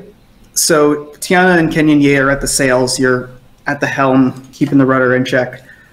The wind's going northward, and it slowly brings you into port. You're way earlier than anybody else, and the docks themselves are deserted, so it's easy to navigate your ships in. Berrywine is a port town, and it's still before dawn, so you can't see the profile of the city. You just see kind of various lanterns hanging off of piers. You get to where the rookery is, and they start to unload things. Slowly but surely, you get into the crack of dawn, and you can see kind of a silhouette of the city appear. It's hilly here off the crags. There's like different layers built back and forth, and a lot of watchtowers in the high and kind of on the high parts of the town to peer over the low bits. It's almost like the city ballooned to a size that geographically it wasn't meant to be. Before too long, they've loaded the ship up. They've offloaded the codes to different people. You can see a number of different rookery wagons kind of cracking whips and heading off into the city, and presumably off into the countryside inland. You've been signaled to go. All right. Anything else you guys are doing before you head off? Maybe getting supplies. We didn't dock. It's in the pre-dawn, so you wouldn't be able to get supplies. Strictly speaking, all this could be like Crowquill and Sun wake up and it's like, oh, we did the Berrywine bit? Oh, I guess we did the Berrywine bit. Yeah. Before we get moving while the ship is sort of anchored, I do have something that I'd like to talk to Rutger about. So you're kind of half awake when you hear a bit of like clanging from the galley. It's a small ship and you're used to it, so you could drift to sleep, but you kind of rouse yourself and half awake kind of go, hey, Rutger. Hey, Rutger, you got steady hands, eh? Yes? What can I do? Well, we need a reliable way to generate a spark, and could use flint. Could use just kind of steam pressure, but I think the most reliable way. And I point to my head where one of some demon types. I have little horns, and so I'm thinking, cut just about at that halfway point. You get a spark flowing through there. It's a bit of demon energy. Most reliable source of ignition. Okay, you need a little bit of grooming then? Yeah, just the horn, Just a bit off the top, Just the one. Okay, hold on, get close here. It's like goat caprine horn, yes? Do the caprine ones grow back? Yes. Then no, it's not like that one. And I put get like a piece of wood in my mouth. I'm like, all right. We make this decision not in the middle of the night. But listen, this is the last component before I can put the barrel's folding mountain on there. Look, do you need buddy, to use your own horn?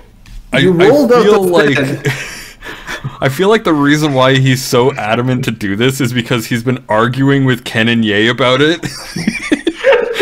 And Ken and Ye is asleep or like on deck and not here. And it's like, we need to do this now before he wakes up.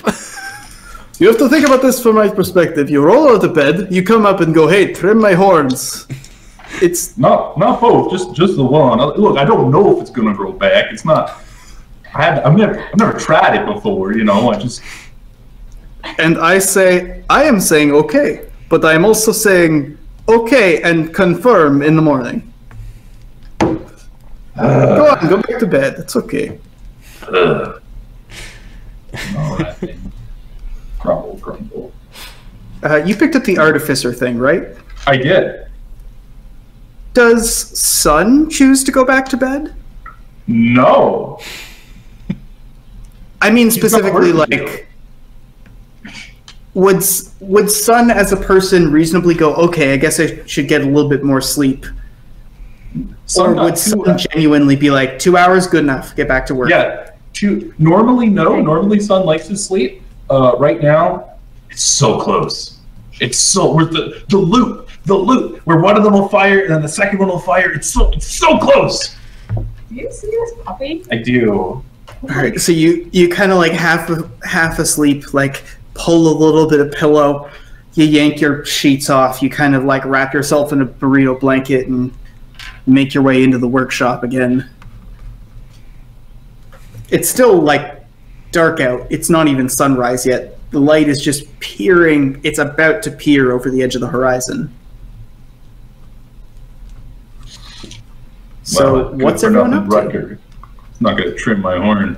If he's not going to trim my horn, the fucking coward, then I guess I'll just try and tune it. Tune that recoil compensator a bit. I thought you were going to be like, I'll just fucking do it myself. Grab some fucking, like, bolt cutters and just kind of... I'll be completely honest, too. I'm speaking from both the perspective of Rooker and the perspective of Will going... This is Sun kind of waking up going, cut my horns, Morty. It's for the recoil compensator, Morty. Rooker's going, I don't know what you're talking about. And Will is going, I don't know what you're talking about. Yeah, I was going to say, don't demon touched, like, they run a little bit hot, but they don't start fires. Well... Yeah, it seems a little excessive. Normally they don't, but you know, if you get a piece of one and you set it upright, like, by which I mean you light it on fire. I'm thinking of it as like a like you have a piece of flint and you spark it, like it'll spark. I'm thinking like that dream logic way of like the way you would on a what's the word for it?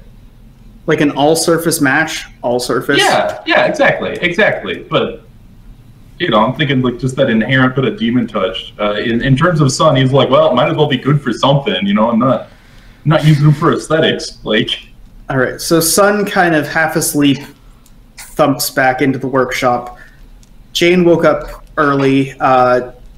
Croquill stayed up late, so I'm presuming Croquill's headed to bed. Are you guys going to sail out in the early morning, or are you staying at port a little longer? We're sailing out. All right. In that case, the wind is going northeasterly. Want to pull up the map? Alrighty. Are we going northwesterly? We are going southwesterly, I believe. I'm telling you, it's always in the exact opposite direction we want to go. Always. Well, I'm pretty sure we're going like westerly out of the bay and then down again. I still hold firm that the wind kind of goes in whatever direction it goes, and then you guys just complain when it isn't the direction you want. I've been paying attention. You're not wrong, but it is like 50% of the time it's against us. It's statistically unlikely the amount that it's against us. Yeah, it should be like a what? 1 in how many are there? 16. 16. It should be a 1 in 16 that's going opposite. Well, no, I use a D8 and it goes 1. I'll try to do this for the camera. 1, 2, 3, 4, 5, 6, 7, 8. Like, it's 1 in 8. It is a 50% chance it's going to be not in the 50% swath, you know? Oh, but it's always exactly opposite. Trust me on this. If we go back to the footage, it's like 50% of the time, if not more. We're gonna have to do a statistical analysis on it, I think. Yeah. Statistical analysis. Yeah, we're gonna have to go through the footage because that's totally not a thing that I do, and totally not a thing that I'm gonna do again to get some stats. Pay attention to it, Ken. Ken, nope. this conversation We're just forcing Ken to do some extra labor. It's no big deal. All right, so you guys are kind of going against the wind. It's not really helping you out here. You make it just about 1.5 squares, enough where we should probably get around to switching to the next square over for the next map. Okay. Nope. You start to see the crack of dawn. You're out in open water, already kind of like spraying little bits of it. So there's little bits of rainbow that happen as the sun starts to peer over the edge of the hills behind you there. You're out in open water. There's a little bit of instinct that's got Crow Quill kind of half rousing. And there's a little bit of cognitive dissonance with Sun where like you're almost at the end of when your sleep should be, but you're not asleep. No. Meanwhile, everyone else has been awake a little while and kind of groggy and unruly. How's everyone feeling now that it's dawn times? Maya wants pets. Don't we all? She's sitting here being a big baby, asking for pets. It is a very reasonable request from a dog perspective, being like, hello, I would like you to pet me, please. I assume this is why you got me? We had a deal, bro. We had a deal. Love and attention. I'm assuming that the goat people have horns that like shed, like how goat horns like grow and will grow back, you know? I have no idea how demon horns work. Well, because there's different types of horns, right? Like there's horn that is generally like it regenerates bit by bit, but it's like a perennial kind of thing, whereas you have like antlers, which are seasonal. Yeah. And then there's horn on mane, which you never want to be horn on mane. No.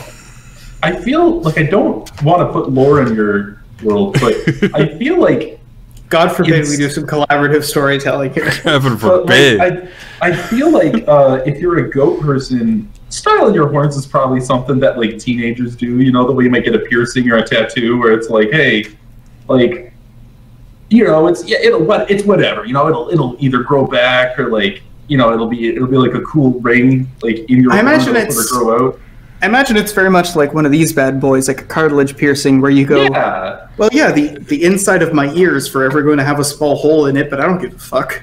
Yeah, like, whereas, like, I don't think it would even be a thing for Demon Touch to even consider on account of it would be like, it makes the difference with like a cartilage piercing and like the people that get like silicone donuts embedded in their forehead, like. You know, it's that level of like, why? Wait, what? Why though? You haven't seen this? Oh man, yeah. it's so no, bad. I have no idea what the hell you're talking about, and I am deeply concerned. It won't get better when you Google it. It won't get better. It's so if you want some body horror, silicone donuts. Yeah. I don't want body horror, please. Thank you. Then don't Google it. It is body horror. It's like, oh my god, why would you do that kind of body horror? Okay. I'm not even going to Google it. No, don't Google it. I'm not going to subject Chelsea to that. I know what it looks like. Alright, so you guys you're on the ship. It's the early dawn. You're setting sail. You're heading out. It gets closer to like the early morning, and from here you can see that like in the distance there's some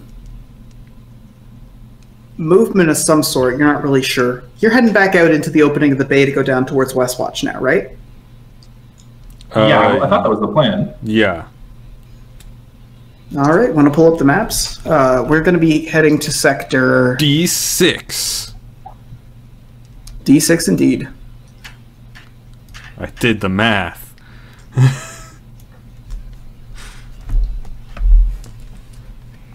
So are we going to go up over this little island bit, or are we going to go in between that little wedgy bit where there's actually a road, but I was assuming is sort of like a straight crossing. Yeah. You'd be able to make your way through there. Let's do it. Wait, is our we kind of have a convoy, don't we? Currently, you lost your convoy. You had to leave it behind in the freeways once you started your route. So currently, it's just you and the big ship that's following your lead. Okay. Would the big ship be able to get through there? The big ship should, yeah. Actually, want to give me a smuggling roll, Jane? Sure. That was a mediocre smuggling roll. A 10. A 10. Eyeballing it, you have clearance. You're not sure if it'd be risky, but you should be able to make it under the bridge that you know is there.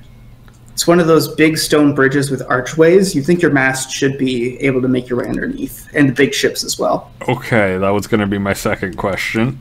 Why don't we just take it safe and go around? I was going to say, do we risk it? Because it's really like an hour's worth that it would save us. Yeah. Yeah. We can still easily get to Westwatch today.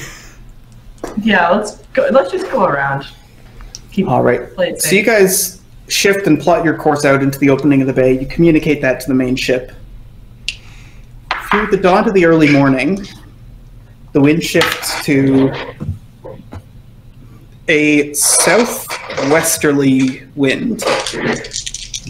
So it's not really with you, it's not really against you, it's like an okay wind as far as you're concerned. Keeping an account that you were off the map slightly beforehand, this would put you basically like on the generous side of like those 4 squares before you hit the big island. So like there?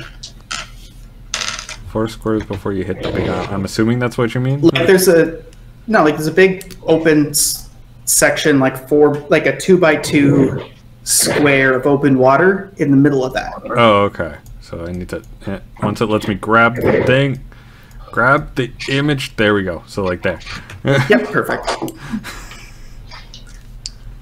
So from there, now Croquill, you're waking up. At this point, below decks, Sun, you're kind of like starting to get a little bit more roused. You can hear Kennedy kind of... Actually, no, Kennedy would have gotten up early, so he's still above decks taking care of things. So you're still alone in the workshop, half asleep. Still tinkering and tuning and getting everything ready for when that damn coward cook comes and lops off the horn for me. So what is Jane up to, and what is Croquill up to? I was steering. I'm not waking up early. How many hours of sleep would I have gotten at this point? Good question. You stayed up through like the early night up until like I think you went to bed in the late night. Yeah, it would have been basically like going to bed at like 2 in the morning because we got into there after at midnight. We got in and then we had 2 hours to kill and then we left, and it was when we left that they were coming out. So yeah, probably like 3 a.m. Yeah, so like I went to bed at like 2 a.m. All right, so you still have a lot of license for remaining asleep. You're still nodding off.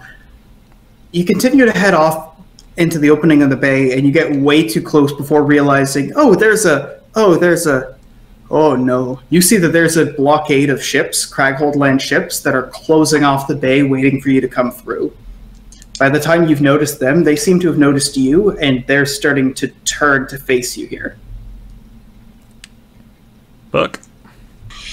Oh, that ain't good.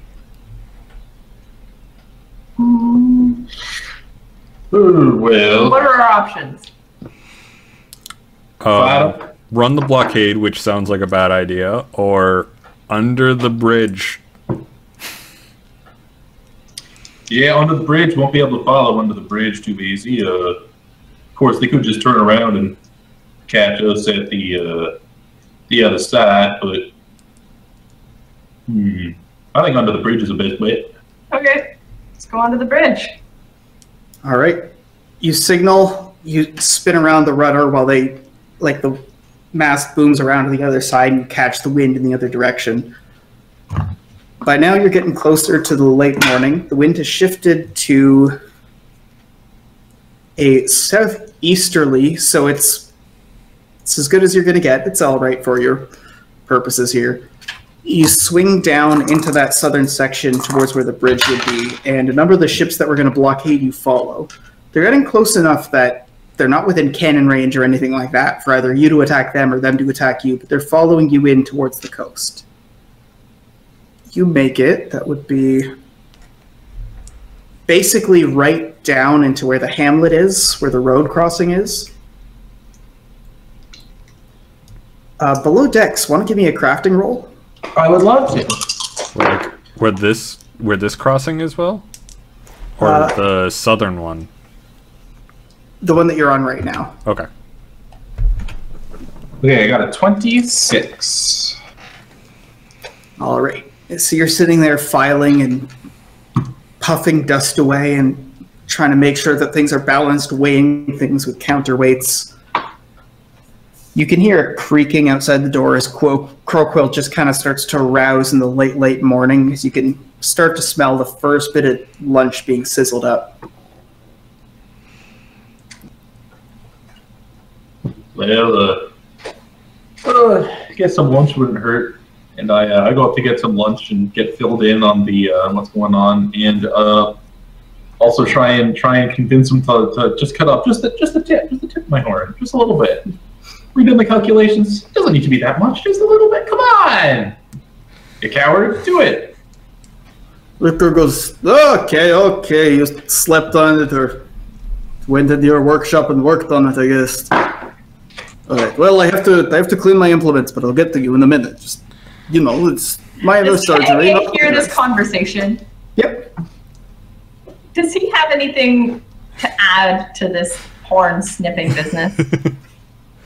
He's kind of just shrugging along to it. Look, we had the argument. It's flint. It's inconsistent. It'll wear down. A bit of demon touch horn. Full of fire. They grind that stuff up, and it's hard to get, but you can use it as pretty potent fire reagent. It'll work, I'm telling you. So as you're all kind of like talking and chatting to each other, Jane, you're sitting there like steering the ship. Bilgy's at the head, kind of half tired, and he goes, "Oh, we're not out of the woods yet. All hands on deck." He points up, and you can see that as you're closing in, there's a number of mercs that are pooling in on either side of the banks. You can see some of them firing arrows that are falling short. They're kind of like muttering to each other, going, shit, and trying to get to a different position. You can see that up ahead there's the bridge where some of them seem to be amassing. Definitely less than an entire blockade of ships, but you're not going to get out of this that easily. Shoot a cannonball at them. Do we have any explosive cannonballs? We got a great shot. Is it explosive? It's not you think about the bridge, eh? You would need to custom make your explosive cannonballs. No, I'm not thinking about the bridge. I'm thinking about those people. Shoot them with a cannonball. Oh, grape shot. It'll spread. It'll hit a big swath. I'm assuming I don't have to roll munitions to know that. No, that'll be probably the best thing to get people off your ass, but that's going to be if they're on the banks. It won't really be something you can shoot forward. Okay, so there's some on the bank, some on the bridge. You're basically making your way into the narrows. There's some on both sides of the bank. They can't reach you from the bank, so they're starting to retreat back up towards the bridge here. I see. I shoot them with my crossbow. All right, so you ready a bolt and you start to aim. You're a lot steadier, so you can pick them off on either side. You can see that if you hold your shot, you can try to pick some of the people on the bridge off. It looks like there's a couple of snipers on the bridge as well. On either side, you can see that there's groups of mercs, each of which seem to have a commander. You could try to pick the commander off. I do. I have Arbalister too, so that's max range times 2. All right, so you put on the custom grooves when you were at that dock earlier on in the campaign. So you set your crossbow in. It's nice and snug. It's balanced on the end. You get the stock in close. You're steadying yourself. Are you aiming for the left or the right bank? Left. All right. You're on the left side. You're taking careful, and you exhale, pause, pull, and you can see it arc. It's a little bit of wind that pulls it to the side slightly, and then it clips right in between a few armor plates, and the commander falls to the ground. You can see this group kind of like half shuffling up. They turn, they stop, they go to rush towards the commander. They're tied up, and they no longer have leadership. The other group is making their way up towards the bridge. It's even collecting with the two groups up there. Crowquill is basically waking up in the most lazy way imaginable. Like, so we have the fixed bunks, and I imagine I have a curtain in front of my bunk because I like to sleep in complete darkness. And so I'm just kind of like opening it up slightly. Hand comes out, opens the latch for Warbles, and like removes the curtain for Warbles. Like Warbles flies out, and then I just kind of like slowly remove it and get up and go and join them. Basically asking for what's going on. Croco's getting shot at. Where? The right bank. Bow. So, am I able to feel any wildlife near the right bank? So the right bank, you feel out. There's not a lot of wildlife, but this is like limey, muddy, gross terrain, and it's been like it's close to the coast, and it's been raining the past few days. You might be able to trigger a mudslide if you want to go the earth side of your druid route. Oh yeah, let's talk to those roots to perhaps have them, you know, recede a little bit. Try and get a little bit going on that. All right, give me a roll. Oof. It's a god to Will's hairline. Oh, it's gone. It's long gone. So that would be a 32. All right. Oh, we lost Gabe. We lost Gabe. So you reach out with your magic, and some of the tree roots kind of like quiver and shift. One side of the road gives way, and there's actually a bit of, not a bridge, but you know, you build like a stone kind of embankment on one side of a road to make sure it's secure.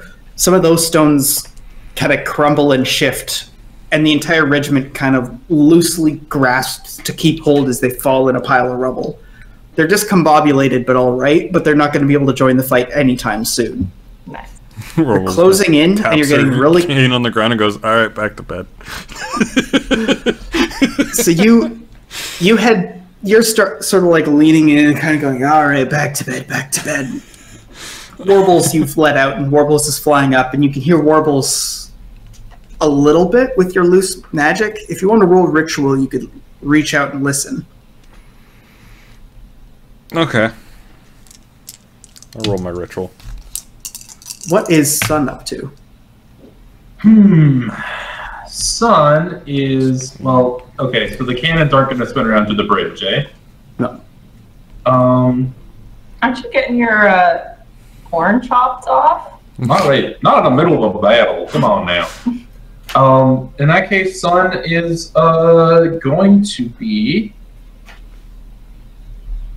basically just trying to find a nice small thing of gunpowder that he can get. He can like just fucking toss and then do like a fun combo move where Jane will shoot it kind of as it's right there, and then boom, try and kill him. You don't have anything you could throw far enough, and if Jane was going to shoot it, she'd need to be steady and ready for it. So you're going to need some kind of third party to deliver this charge here. Rutger. What was the result of that? What was the ritual roll you got there? 25. 25. You can feel a bit of magic, and you go, all right, Warbles, what is it? And you hear Warbles kind of going like, group, group, there's a group, group. Direction? Like you on don't the get bridge? direction. Warbles has a group, and you know that Warbles is flying over someone that you could pop something down on. Warbles could drop it. Not a bad idea. Let me just find something light enough. I tell Warbles to come back. Warbles flies back. Beneath the decks there, son, you quickly pack down a bit of a munitions charge. You kind of go, hold on. Right, no fuse. And you just put a big red slathering on one side and put a stick of primer in there. I eat the last pickled egg out of my pickled egg jar and start filling it up with gunpowder. You just kind of go, all right, screw it in, tape it. You get a little handle. You pass it out. Like you creak open one of the little latches, Warble swoops up, grabs it, flies up towards the bridge. Want to give me a weapon roll, Jane?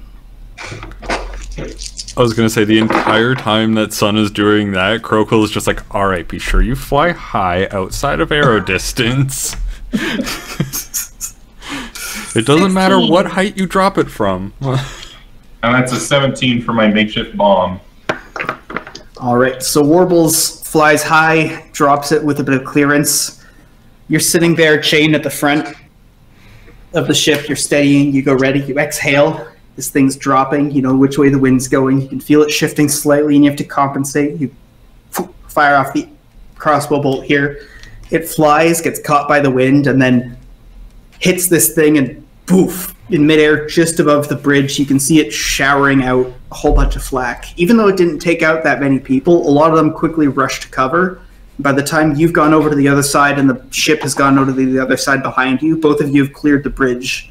They start to fire off some shots, but you're far too clear of them. We napalmed the other side. Bridge. Nice job, Jane. Hell yeah. Ugh. Good stuff. Oh god, we're gonna be wanted here again, aren't we? I've never been wanted anywhere. I say. You Very know, confidently. I distinctly recall a couple situations that worked against that. Bilgy kind of chuckles and goes, look, I think we're all outstanding people. You know, we can all agree we're all outstanding in this group. Yeah. Ooh. Yeah. Anyhow, you want to all. pull up that map before it's too late? I hate you all, you know exactly what I meant. And Will, you said we weren't going to be wanted for murder on this one. We weren't going to be wanted under penalty of death. So the wind quickly picks up going northwesterly. It's against you, but you can still work with it somewhat. The ship's going to need to go southbound from here. It's getting close to the late morning. Sun's really starting to rise proper, and you've made it just about 2 squares within eyes of Westwatch. The wind shifts another time. You catch up with it and slowly steer in around noon. Westwatch is busy. It's a city you're quite familiar with, and the Rookers are unloading. You have 2 hours to kill. All right, Rooker. Give these pointy bits a trim. Okay. So you're looking at, you want it to spark, right? Little ridges? Yeah. See, the tip's a little too sharp. I want just about that half an inch down. It's a little ridge there. If you can just snip it, that's all I need. Well, what if instead of snip, I get a rounded corner and then a little, like you can sparkle match off of it, like stick. Maybe even both sides? All right, get close. Come on. Okay. The chaos demon in me really wants to fuck with this in some way. So this is not something that Croquill would ever do. With a 13, he files off that little bit of your horn. All right, look at that. Actually, what would I have to...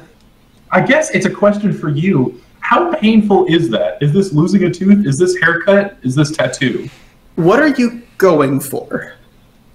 I feel like... Because no matter what, you asked a dude to do this in the belly of the ship offhand. Yeah, I feel like this would be pretty painful. You're not supposed to do that. What's the desired effect? I am putting blood into this machine. You know? That's very vague. I need you to be specific. Come on, just tell me. Painful. It's gotta. What the fuck are you doing to your horn? What? I'm taking off. Okay. I've taken off just a little chunk of it so I can put it in the turret. Okay, so you're retrieving a section of mass from it and using that as a component. You're not like making this in a... Okay, so like he basically readies it. He goes, ready, files it off, and it's like...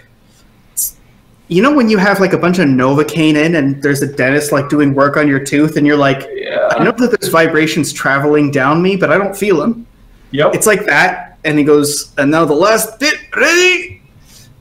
And he gives you a pop, and it's like, oh, motherfucker. Like when you're getting, what do you know, a cartilage piercing, and it's like, oh yeah, that does hurt exactly as much as you think it does, and it's gone. It starts to numb out, and you're good. Ooh. Thank you. So you've got this section of horn that you're able to grind down into like demon horn powder as a fire reagent to get the sparker really going. Yep. All right. So as that's happening below decks, what's Crowquill up to? I'm scouting. Honestly, I've probably been scouting this entire freaking time, looking for any other roadblocks, anything that could possibly have interfered with us.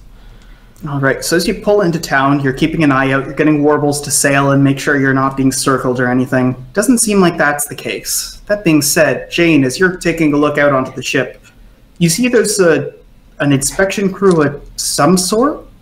They don't look normal. If anything, they kind of just look like a bunch of noble suits that happen to have guards with them. They have your roommate with them, though. Okay. Oh. Uh-oh. I take out the port pass. Like, you can't search us. So you walk down, you pull out the port pass going, hey, we have a port pass, we're here on very official business. And the guy goes, oh, it's fine. We're just looking for you in particular, as it happens. And he gestures over, he points at Tiana and Ken and you two as well, if you could. We just need you to come by for the mandatory census. Okay. Well, why is my roommate here? Oh, just because you share an address. You know, we needed to find some way of tracking you down. Please, just come with us just a moment. Okay. I'm omen watching this. How do I feel about Jane going with him? You have a begrudging feeling about this. The sort of thing where if your indication is I should follow, then you'd follow it. If the indication is like, oh no, you shouldn't go along, that's not the indication you have. If anything, refusing this would probably be the most dangerous thing you could do. So, son, how do you feel about following? Well, I was going to get a bunch of work done. Well, if you want to do that, I can, I don't know, Bilgy maybe? Rooker? Look, I don't think you need to worry about it. Jane's a professional. She's gotten herself into and out of worse situations than the Sanses. Bilgy in dog form kind of like scampers down and sits next to Jane and goes, and the guy goes, absolutely, of course. No reason little Spot can't come with you, of course. That ain't his name, pal. And the guy just like looks over to Sun and he takes out a clipboard, goes, what is that dog's name? Ooh, Crowquill over the side is just like, that's Captain. Oh, that's charming. And he kind of mocks tips and goes, right, let's go. I have a question here, Will. Mm-hmm. Bilgy is doggo. Yep. I have animal magic. Am I able to communicate with Bilgy through that? No, you could try and commandeer a street dog. No. It was more so being like, all right, where are they heading? Bilgy being like, they're heading down the street. All right, cool. I'm gonna let them go, but I want Warbles to be a little bit high up, perhaps, and I want to try and follow behind them. All right, so you're scouting and kind of using Warbles to keep an eye on them at a distance. Mm-hmm. Everyone else, aside from Kennedy and Tiana, who have to go for their own census, follow along. You guys head down. Warbles follows past a few streets. And then you all head into a small government office a little way off from the keep. You're let in one by one. First is Tiana. She answers some questions. Then Kennedy. They kind of look really nervous and awkward. Kennedy, in particular, when he leaves, looks a weird mix of horrified and angry. They then wave in your roommate. Your roommate leaves looking fine. And then it's Jane. Okay. All right. So you walk in. There's a small desk. There's a guard on each side. But otherwise, it's just this guy. Clean-cut, fine-looking, young government man. Here to ask you just some normal questions. Please, take a seat. Okay. I sit down. All right. Do you understand the situation with the census here? We're working with a corporation to provide the best of information available to keep track of our citizens, make sure that we understand how best to serve them. So I'm just going to need some of your answers here. It's worth mentioning all of this is strictly mandatory information, as always. So technically, there's not much you can do. You have to, but you know, we want to make sure that you're comfortable giving it to us. So, are you ready to undergo this? Yes, I'm ready to undergo this. Wonderful. Can I get your name? Is it the name that I go by, or my legal birth name? Your legal birth name for government purposes. You're a really bad smuggler. Okay, my name is Bridget White. Bridget is spelled with a Y. Bridget White with a Y, got it. And your date of birth? The current year is the year 425.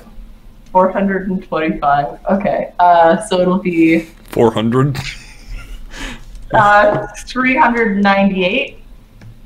All right, 398. Your height? I'm 5'6". 5'6". Your weight? 120 pounds. Nice and live. Nice. Military would like you. Your species, of course. I'll mark that down as human, but human. Not hiding anything from me, are you? How many children per year have you birthed since breeding age? 0. All right. Do you intend on breeding with an able-bodied human, elf-born, dwarf-born, or sky-touched? Not presently.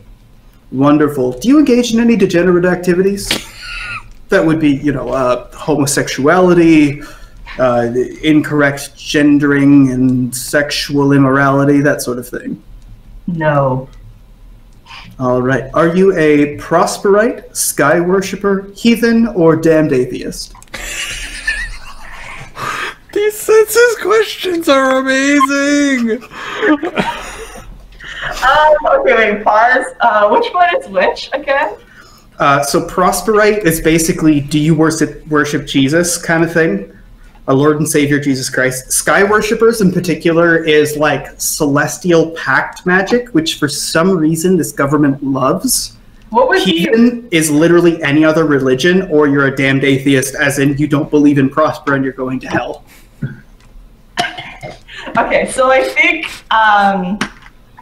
so like a human, especially if I know what I know about your character, I guarantee you were raised a prosperite. Oh yeah. Okay, 100%. Prosperite.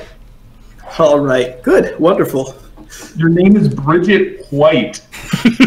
And are you one of the following: a noble, a landed Westmarch citizen, an employee of a noble, an employee of a landed Westmarch citizen, or a traveler. And if you are a traveler, do you pledge fealty to Westmarch's crown, Prospera, willing to die? Traveler, and yes. All right, that's a traveler and a pledge of fealty. Would you say it in full, please, for the census, that you pledge fealty to Westmarch's crown, blessed by Prospera, willing to die? I pledge fealty to Westmarch's crown, Prospera, promise to die. Wonderful. Are you a soldier or veteran? No. Are you a priest? No. Are you part of any royally approved social clubs? No. Are you a member of any secret cabals? No. Are you a shapeshifter? No. Do you practice dark magic? No. Fucking normie. Have you ever committed the crimes of parliamentarianism, democracy, anarchism, communism, or treason? No. All right. Have you ever received charity, food aid, support for crippled or useless persons, support for insane or stupid persons, or any other handouts from organizations subversive to the authority of the crown? No. All right. Have you ever administered, funded, aided, abetted, witnessed without reporting, or otherwise enabled aforementioned crimes? No. All right. The census is complete. Thank you very much for your obedience. And he gestures to the door. Thank you. Fucking straight edge Jane over here. Sorry, Bridget. Bridget with a Y. Yeah, how mangled can you make this spelling of the name Bridget? I think that's perfect. Yeah, BRYDJETTE. Oh. Jet. Bridget. Bridget. All right. So you awkwardly kind of make your way out. You want to look at each other and head back to the ship. When you come across Croquill, who's been waiting outside, and just like, so you're fine? What happened? They were just wondering if I was a homosexual and pregnant.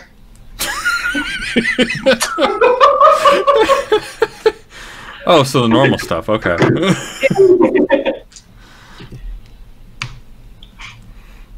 The entire time, Kenny is weirdly silent. You make your way back to the boat, and then he kind of just goes down and gets back to work. Want to give me a crafting roll, son? Yeah, sure. Whoa. If you were to tell me that you pledged fealty, I would just be like, detect magic. Yeah, that's 31. All right, 31, and then Kenan Yi gives you plus 22. The entire time he's quietly muttering, like, fucking useless. This looks like idiot. You can hear kind of those pithy comments you're not meant to respond to you. He patches you apart. It's like, come on, do I look like a useless person? You look at this shit. Come on. No. You're not a useless person, Kanye. Damn right, I'm a fucking gunsmith. I mean, look at this shit. The beauty of this fucking machine. It is kind beautiful. of like curses to himself. Meanwhile, you guys have finished your transfer. You've offloaded the codes, and it's off to the next port. You know, Kanye, why do you care what they think of you anyway? You hate them. Because it means they have information on me, and if they decide to do anything about it, they have it. Fair enough. If I ever end up in a hospital and I disappear, you know why, okay? Yeah, duly noted. You know, you should try being from a country that sort of broke into multiple pieces after a sort of racist blood war. Worked out pretty well for me. Yep. Goes about as good as it ever does. Let's see. The wind picks up northward, if you guys want to pull up the map. This is one of the things where Croquill is just like, I'm surprised I wasn't brought in for questioning, but I suppose we're still a little bit too north for where I'm from. Honestly, I was presuming that, like, because you're from Redwine, right? And you had the whole, like, cave upbringing. I'm genuinely presuming that you just are an undocumented citizen. Like, the government does not, for any purposes know you exist. I am a citizen of these lands. The government does not know when you masturbate. Government knows when everyone masturbates. Come on, we know this. The government knows. The government knows. So you get a nice firm wind that gets you out kind of southeasterly, like 2.5-ish squares into the thick of the seas there. The storms are starting to pick up and you weave your way to and fro. You can see 1 or 2 trade ships and you have to navigate around. The boat behind you is kind of trying to catch up, but it isn't as maneuverable, so it's going to be tough getting it through these rains here. But I think that's where we'll leave it for next time, is getting through the stormy sea over to Newtown. And one of these days, Gabe will complete his machine. One of these days. How far along are we? Getting closer. I am at 75%. Woo! I don't know if I would add any percentage for chopping off a part of my body to incorporate, but I don't think so. I don't think so. I'm going to say that you don't get to incorporate it, but by default, because of the fact that this is Dwarven tech, and spoiler alert, there's going to be a problem with access to Dwarven energy, that section of horn is going to be effectively 1 session's charge that you're going to have preloaded on this thing. Cool. So yeah, if you guys want to check out this show, we're at twitch.tv/Mr. Croden when we're live. We took a few weeks off for some reasons, but we're back. And we're probably going to be gone again because of the reasons of the seasons. But you can check out our back catalog if you happen to be bored at youtube.com/Mr. Croden. And if you want to do something fun with your family this holiday season, the rules to this game are at bloodwine.fandom.com. Unless they go down. I got a message that apparently they're migrating their software, so I guess our game might be down. I don't know. We'll just have to re-upload it probably, and that's going to suck, but... Well, we've been meaning to make an actual website for a while now, so... Yeah, honestly, if it fell apart in the next few weeks, it would coincide really well with pressuring me to finish this fucking project already. Yeah. This is true. But I have a real job. I have to do a real job. That's what I tell myself all the time, too. And yet here we are. Anything to plug in the coming days? Tomorrow I'm going to be playing Cyberpunk. I'm going to be drowning in the sea of other Twitch streamers playing Cyberpunk. One of thousands, one of millions. Yeah, so, you know, if you're as excited as I am for Cyberpunk, I pre-ordered it like 2 years ago. So 2 years ago? 2 years ago. The pre-order came out 2 years ago. I pre-ordered it like day one. If I pre-ordered it and the pre-order would like come in now at the peak of exam studying time, I'd be pretty pissed. Yeah. I can't even envision us like things in terms of time. I just think, was it during Rona or before Rona?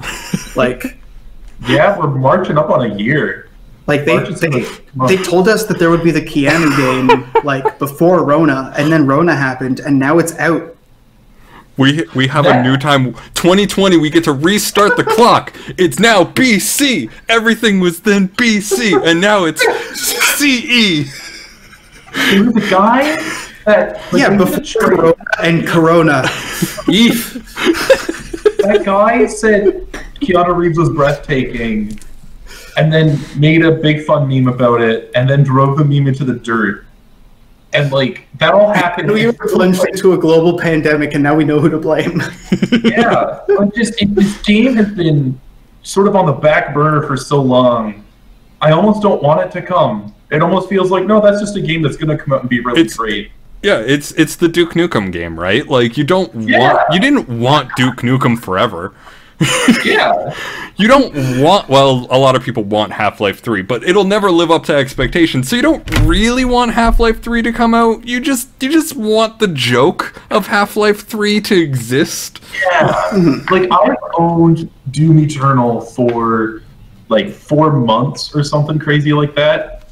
And I only just started playing it, you know, a week or two ago because I was saving a good game for a sad time, and I feel like that's what That's what this fucking. That's what ripping apart aliens is for. Yeah. That's fair. So yeah, if you want to see me muddle my way through Cyberpunk, then that's going to be tomorrow. But yeah, and we until got some Fable on Saturday. Oh yeah, we got Fable on Saturday. Well, I've been looking up things.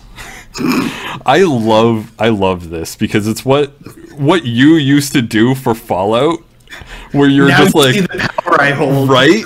Like before for Fallout, Will would always just be like, I know exactly what we're doing. We're gonna go and do this, and it's gonna be amazing. And then there's me being like, I know everything there is to know about Fable. I'm gonna go in, we're gonna do this, and then I start looking up other stuff. I'm like, oh, we gotta do that. Oh, right, I forgot about this. Oh, we gotta hit that.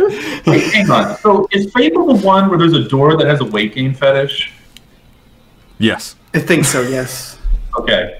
There's Yes. a few different wars. There's a few different doors with a few different fetishes, and I'm pretty sure that in game we have at least satisfied like 2. We've door satisfied kings. about 5 doors.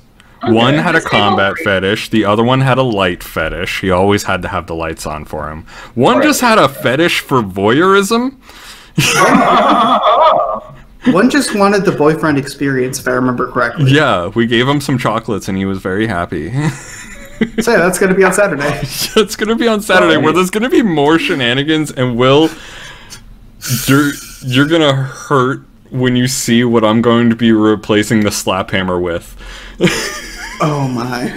It's going to be beautiful. So tune in for that. And as always, thank you everyone for all your support. We'll see you guys next time. Bye-bye.